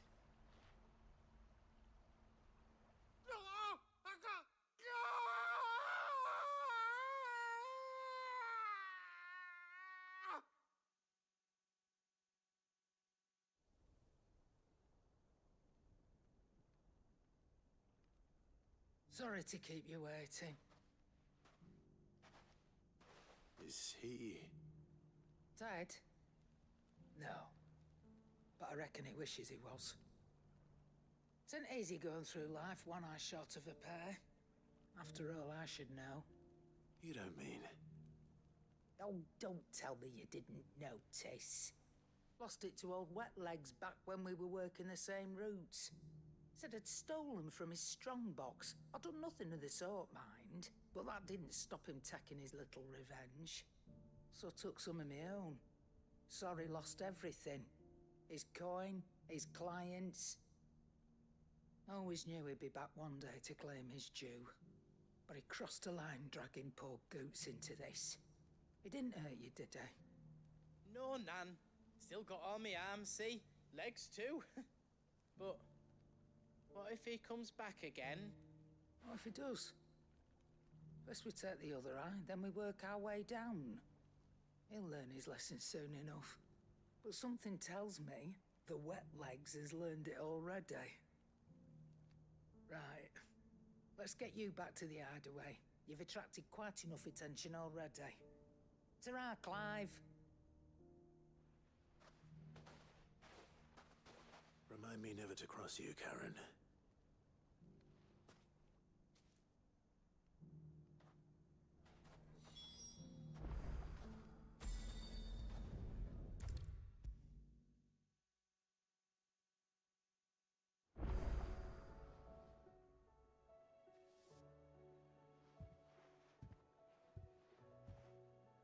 Nothing like a dish of cold. I didn't mean. I just thought. Aye, reckon the you've all, and I'd have buy you fat. There's nothing he wouldn't do. That's as he'll need to start looking out for himself. Till then, he'll need people to watch his. Of course. I don't.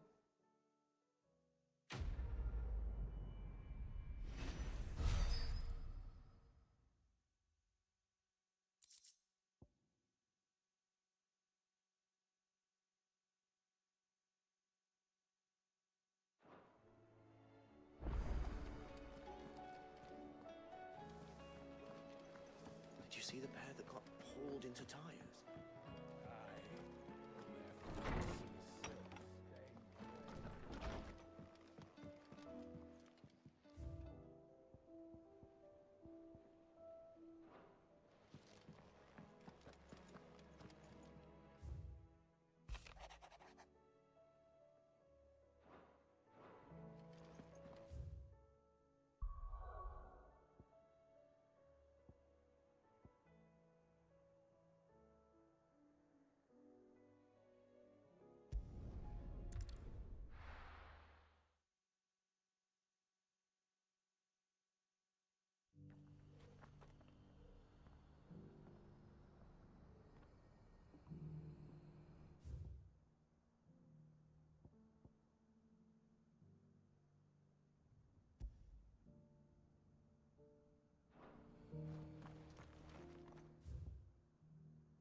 The free cities under siege?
lost, stranger. Wherever you're headed, it's back the way you came.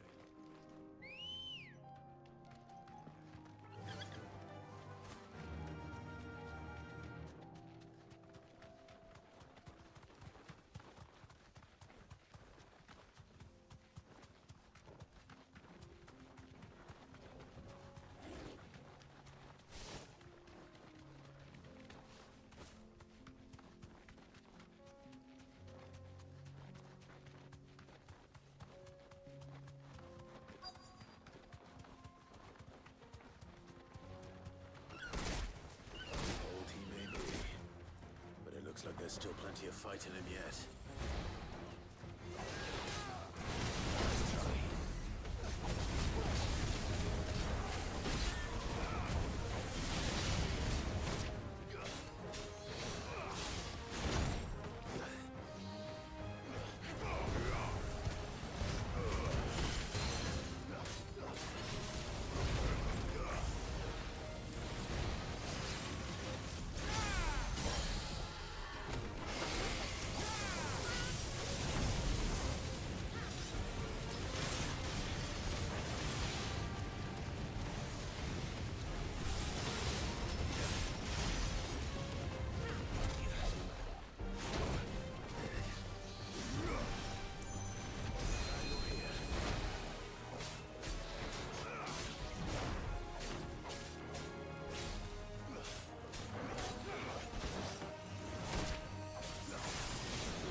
The sooner it's off my hands, the better.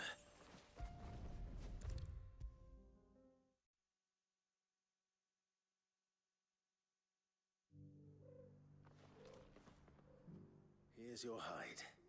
I worried you might never return.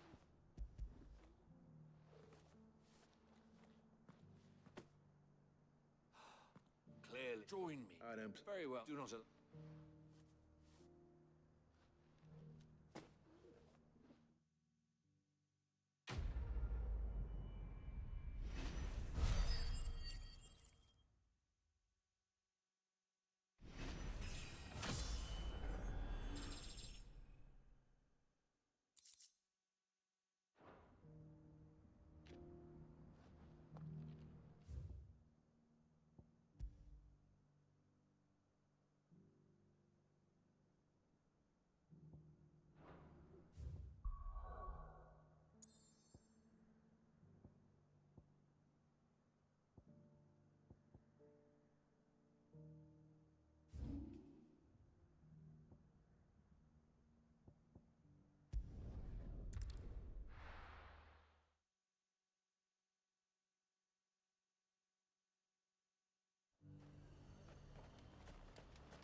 There were ghosts at the gates not days ago. You needn't fret. The creatures have been dealt.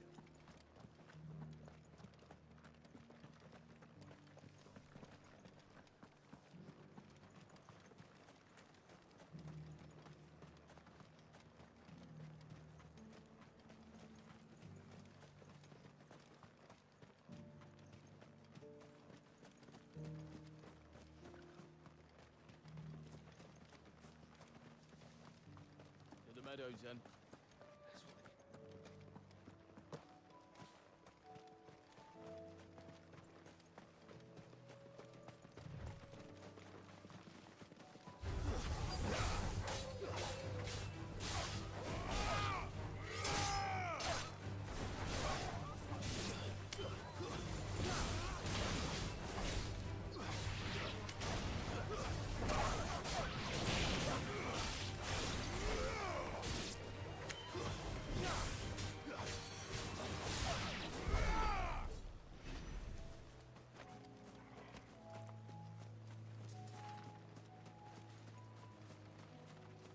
She said I should be able to find what I'm looking for somewhere nearby.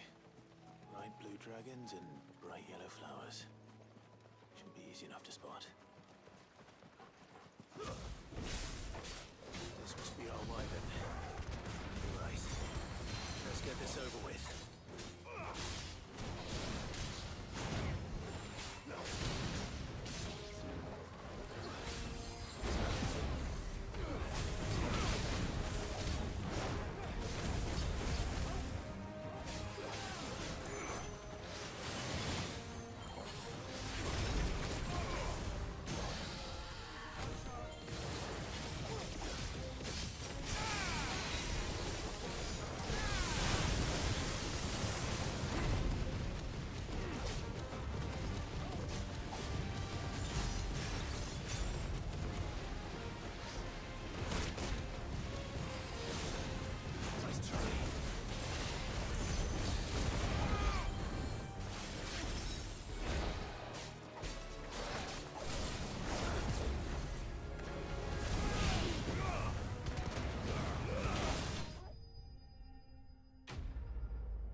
That's the wyvern's liver.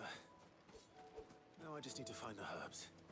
Bright yellow with a heady scent.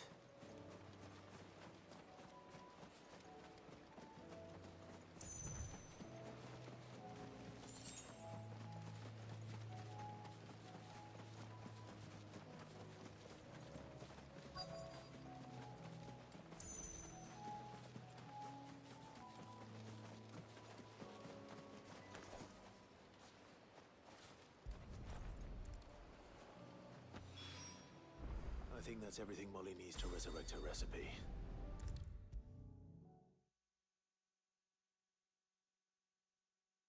Seems the hideaway's lost its app. So, did you have that word with Tomes then? I did, and he was as helpful as ever. He told me exactly where to look, in fact.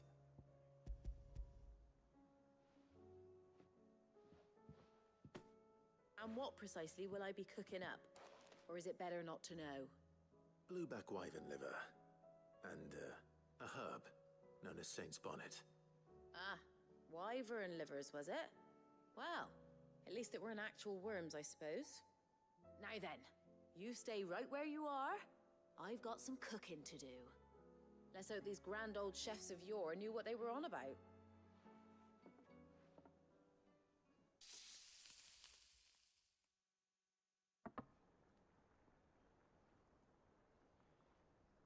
And here we have it.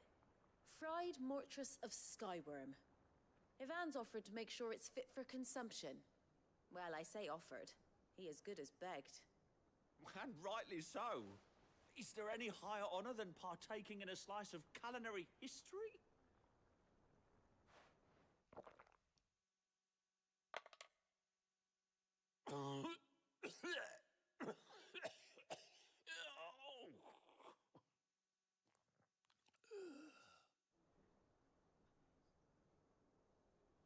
So, not fit for consumption then? What witchery is this? The crackle of the crust gives way to an almost violent richness.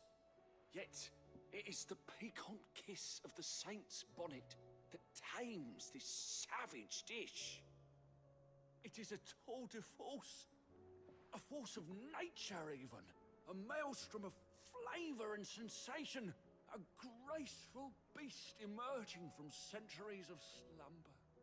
I think he likes it. Well, I can't quite tell with all that nonsense he's talking. But I reckon you might be right. It was decent then, I take it. Decent? It's remarkable. And I defy any man to say a word to the contrary. Sid, might I suggest that you command a party of your finest men and women to procure a dozen blueback wyverns forthwith? I'll give it some thought.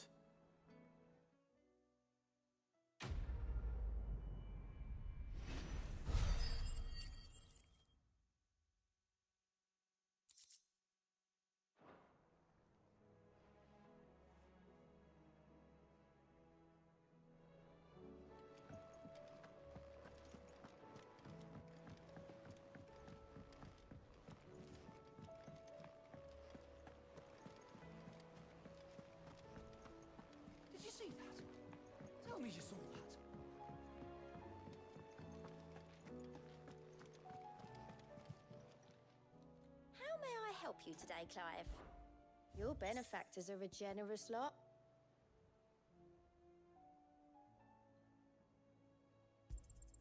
Here you are. Come again. I may have more for you.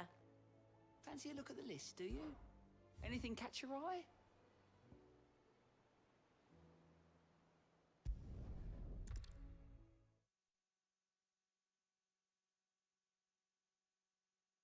I'll be taking you all to a storehouse in the Bales.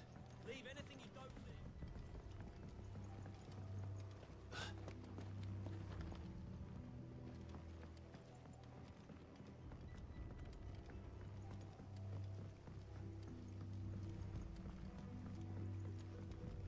You know what you have to do. Clive, as you know, our time grows before we... Thank you. It is the... And it is... But what of... I built my car, but I would, but of it... And so, Clive, will you... I will. Thank you. The people understand the... And make...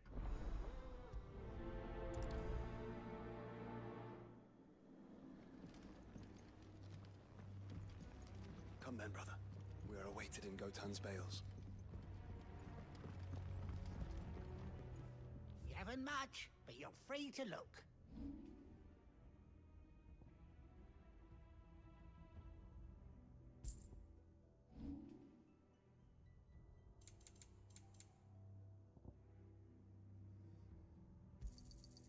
I trust it's all here. Ah, yes. Keep fighting the good fight.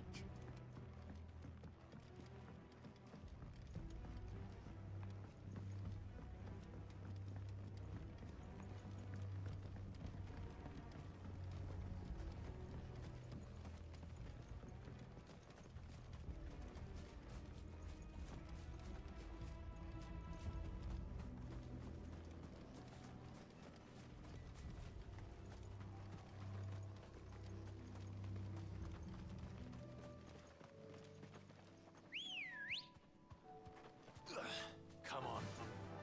Yeah!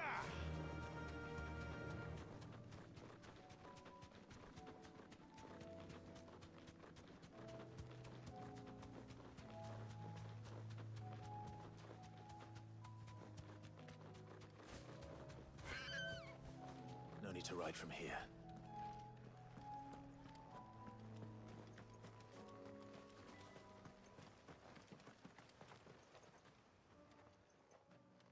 Everyone. You can no longer guarantee your protection, but I can. Well, if that's what the master thinks. Sid, none of us will be standing here today. We are. If he's... And if that we... I hope... Oi! You lot! Where's everyone else? They've gone. What's wrong?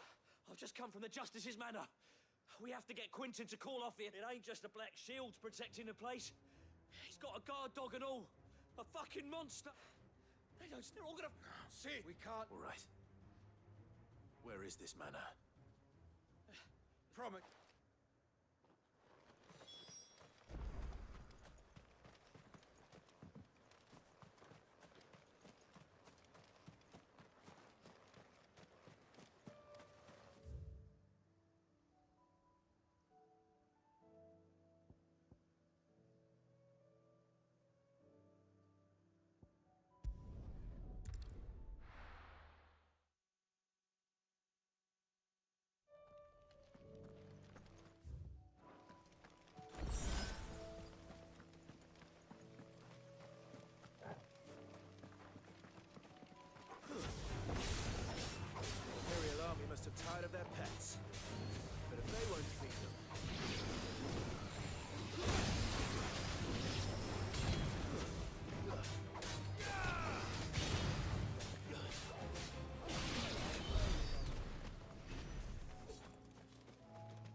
Clive. Look. No. Don't tell me we're too late.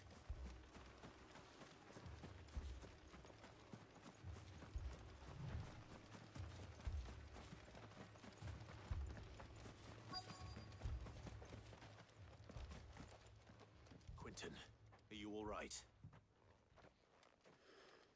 No, which is more than I can. They follow.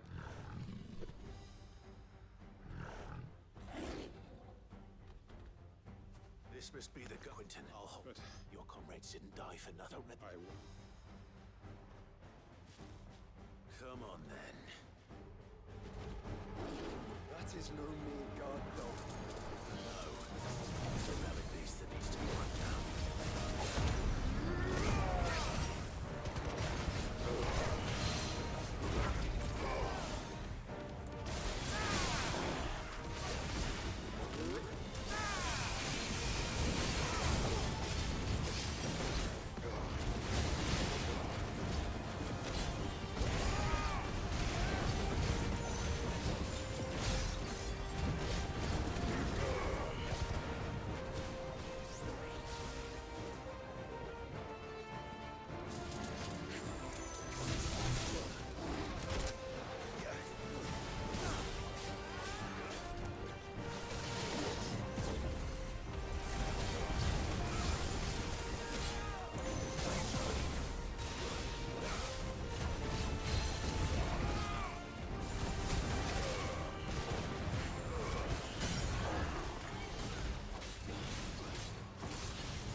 Is it over?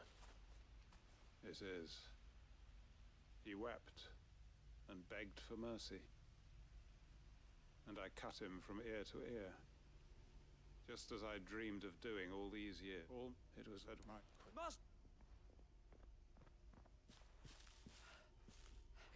What?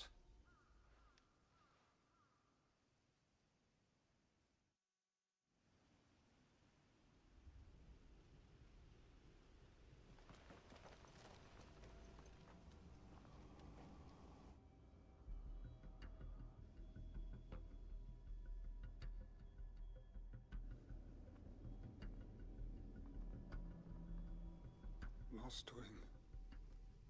My lost wing. And look who's here.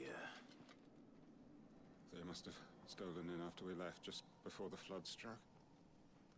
What if there are still people in there? Don't be a fool!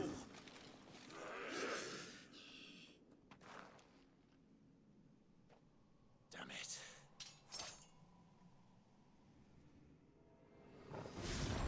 Quentin's not going to last long in there. Let me finish this quickly.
need to find Quentin.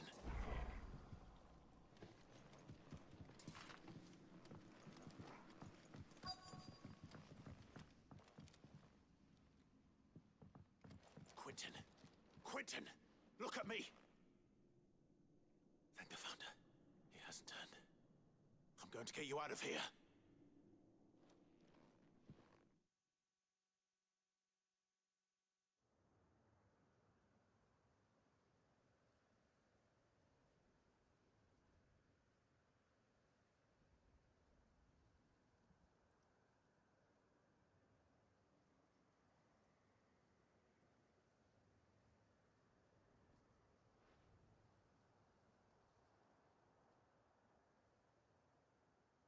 Welcome back to the land of the living.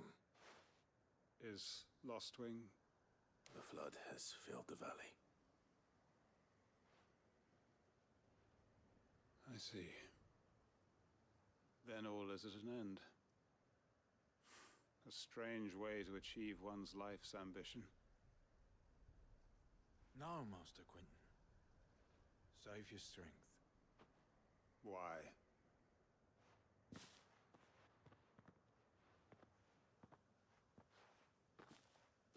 All that I strove for is gone.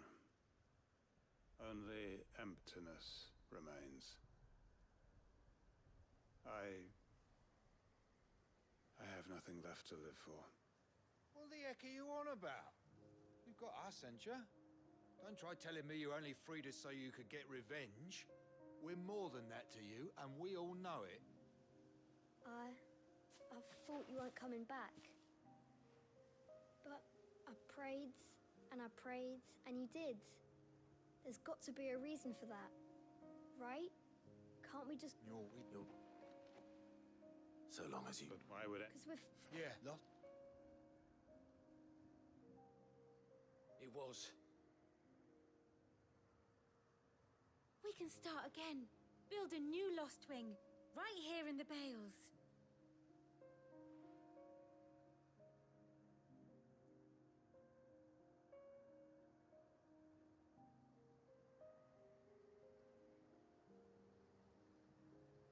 A fresh start. One like... What? Please, Quentin. Oh.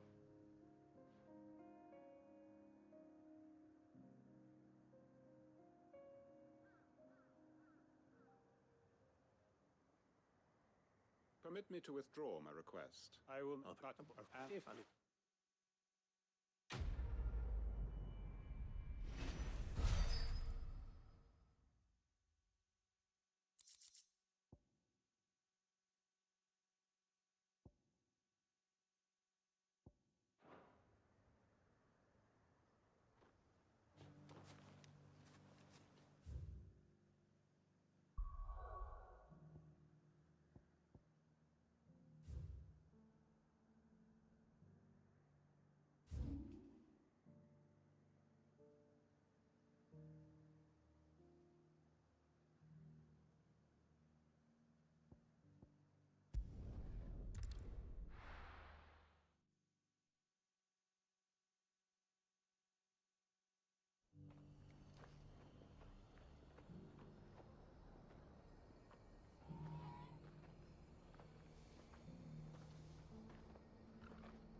Clive, just the man I was hoping to see. Oh? And why is that?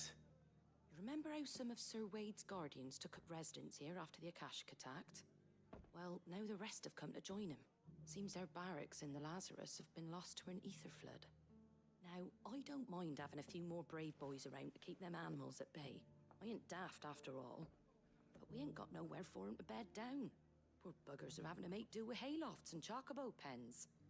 I'd build 'em a new barracks here if I could. But where would I put 'em? There just ain't enough room up here on the rock. Which leaves us in a bit of a pickle. The people we're counting on to keep us safe are living like beggars. I see. And it ain't just that lot. There's bears to think about too. There's been more and more of them turning up this week, and It's no burden. thank you. So, Well, it was, and it, but there's a but and I.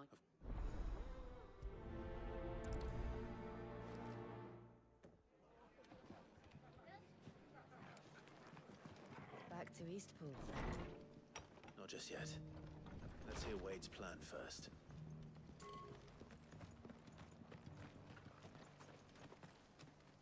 So Wade, And you, I suppose she did that. I ran. We That's with what that. you- With so, that. And I'll you make it. I should know. Or we should.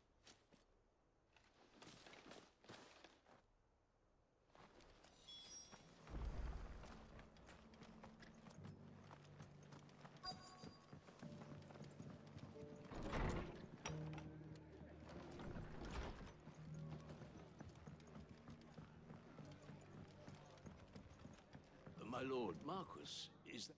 It is. I am... Of course. It's all right. Let's see. Oh, that's...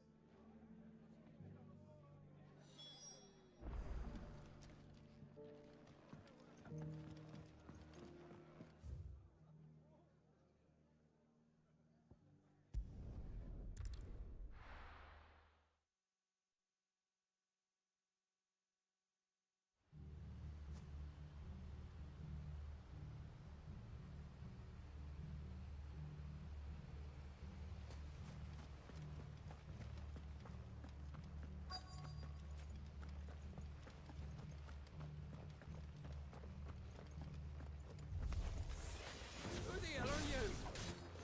Kill them! You will leave this place. Or face the consequences.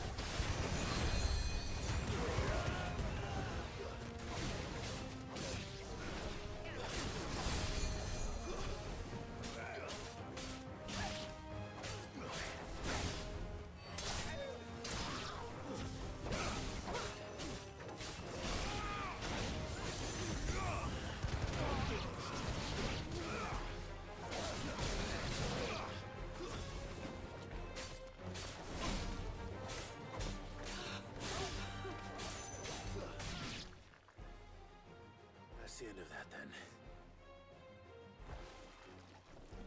Or maybe not. What's that thing doing here? Doesn't matter. It goes to...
Any more surprises?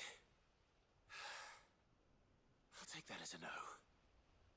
Bravo. A magnificent display, my lord. You were watching. I thought you were keeping an eye out for it. We were. Let's hope I will him of Lee.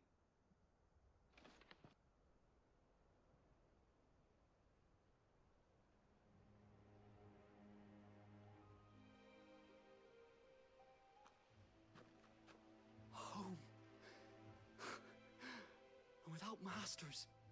No. That's all of them. And not a single cash. Now, it won't be easy. Especially the middle. So, if you Eastpool lives again. Let's go and tell Martha the good news.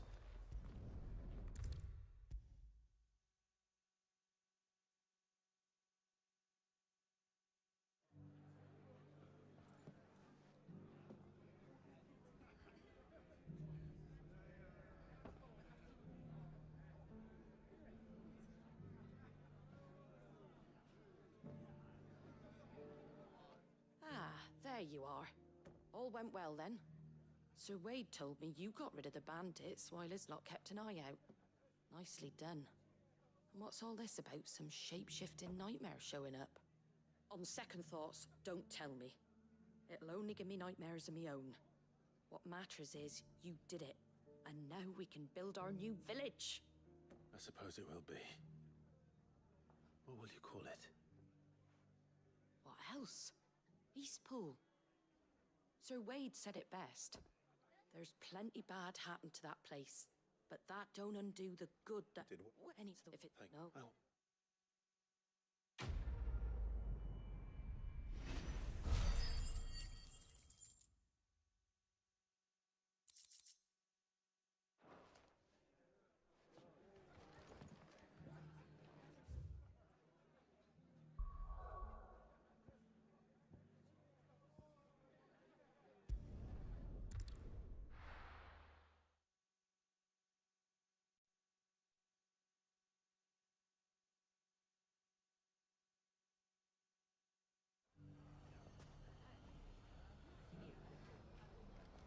It's not going to be easy finding one man in an entire republic. Let's hope someone here's seen something. Mummy, are the bad men going to come back? The gentlemen of the town guard are a strapping bunch. Perhaps.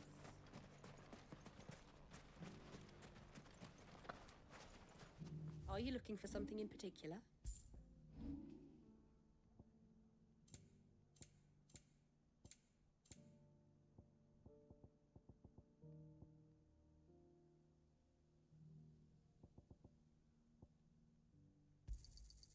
An excellent choice.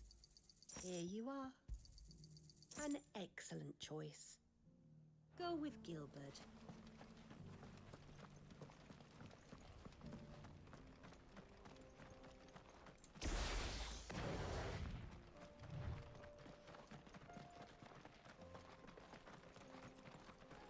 Someone's got himself in trouble.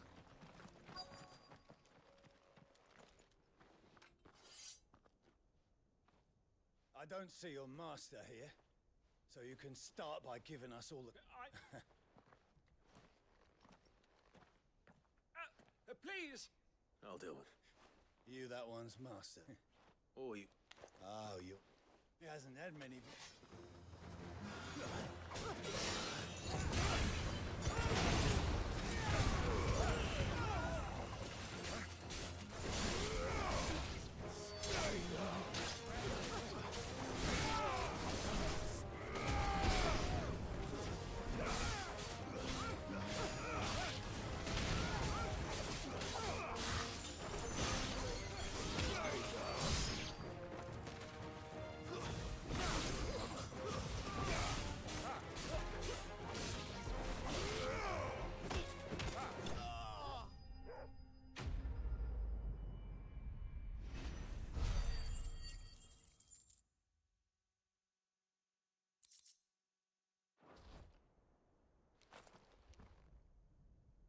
I'd expect as much from Hugo's faithful, but these were men of the Fist. Much has changed in the Republican Army since they lost their rock. You've seen this kind of thing before, then? Many times. I was sent here to observe the situation. You're one of Rutherford's men. He sent me to look for you. Well, then you have my thanks. I fancy I could defend myself against one, perhaps two, but a whole regiment. I arrived in Dalimil several days ago, but when I called upon the captain of the local garrison to make inquiries, his men confiscated my effects and locked me in a cell. The captain is no more. and his men make the rules now. Fortunately, I was able to bribe my way free. Only to be stopped again by those soldiers you so kindly dispatched. What of the Fist Central Command? Surely they wouldn't allow such lawlessness amongst their ranks. I would imagine they are unaware of it.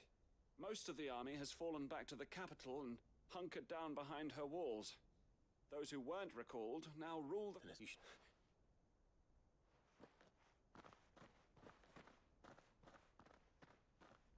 Not at all. Now, if you...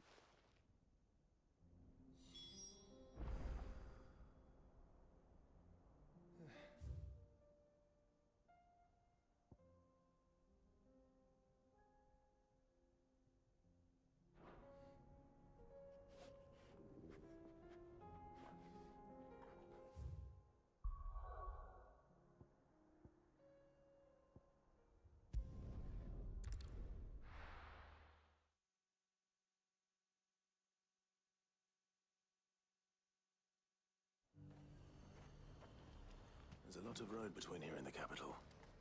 Rutherford's man could be anywhere.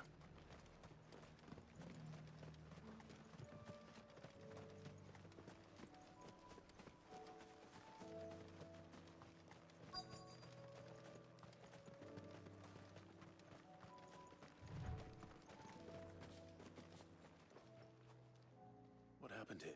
I'm of the issue. I banned it. Which you?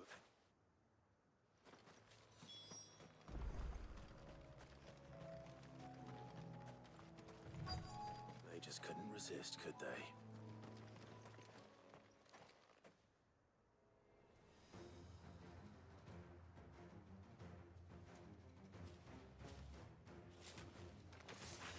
This one's ours, pretty boy.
Make for the town. You don't? This looks to...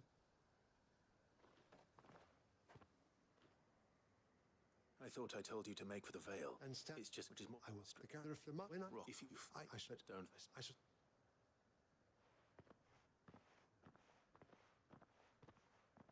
My uncle certainly has his work. I should go and tell Rutherford that his colleagues are still in one piece.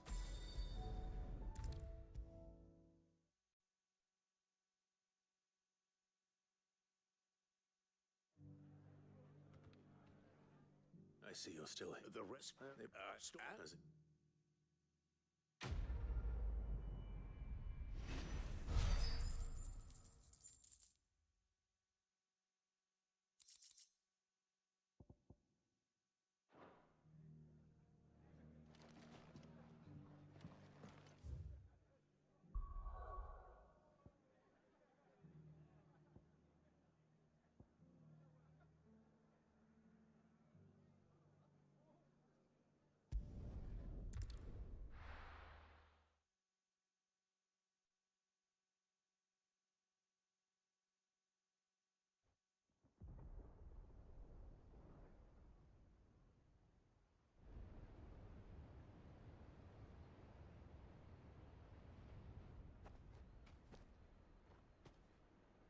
Sounds like thunder.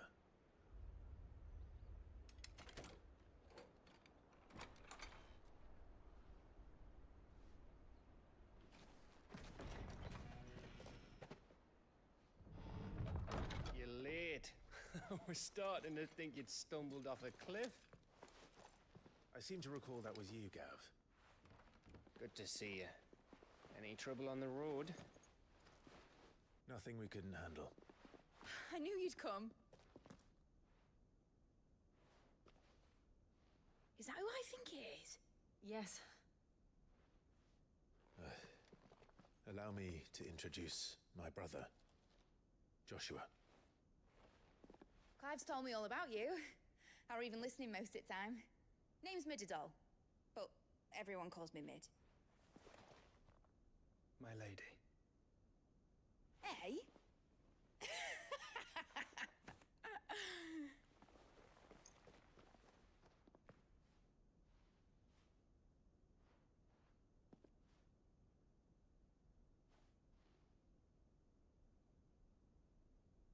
My boy.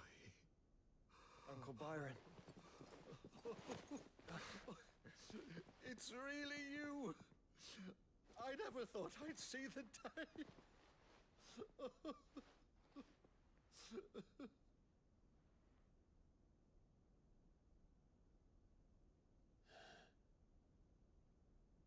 So these Akashic are being controlled.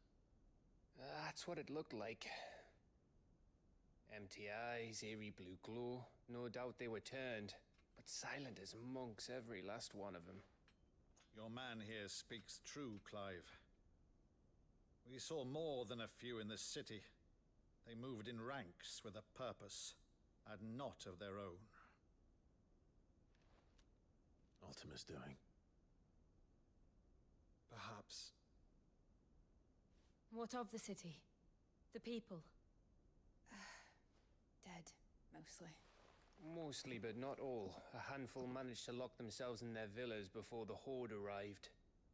Some in the Merchants' District to the west, and a few others on the far bank. If the Akashic stumble across either hiding place, a few bolted doors won't hold them for long. We need to find them. And quickly. What do you propose? We split into two parties. I will make for the Merchants' District, while you look to those across the river. Mind keeping an eye on my brother? Not at all. We find the villa and try the servants' entrance. Understood. And what of us? Mid, is she fit to sail? The ship, the Mithril engine could probably do with a few more tweaks. Then you better work fast. Even if we do reach the survivors in time, they'll never make it to the hideaway on foot. You leave that to me. See that Mid doesn't get herself into trouble, would you? Think I can manage that. I'll keep him safe. Looks like you stuck with me, Byron. That's Lord Rossfield, you little gutter snipe!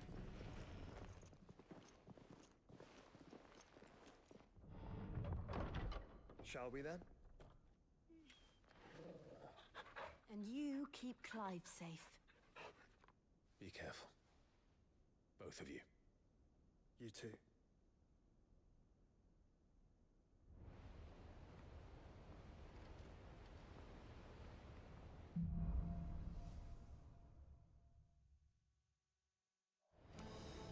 All right, Torgal. Let's find those survivors.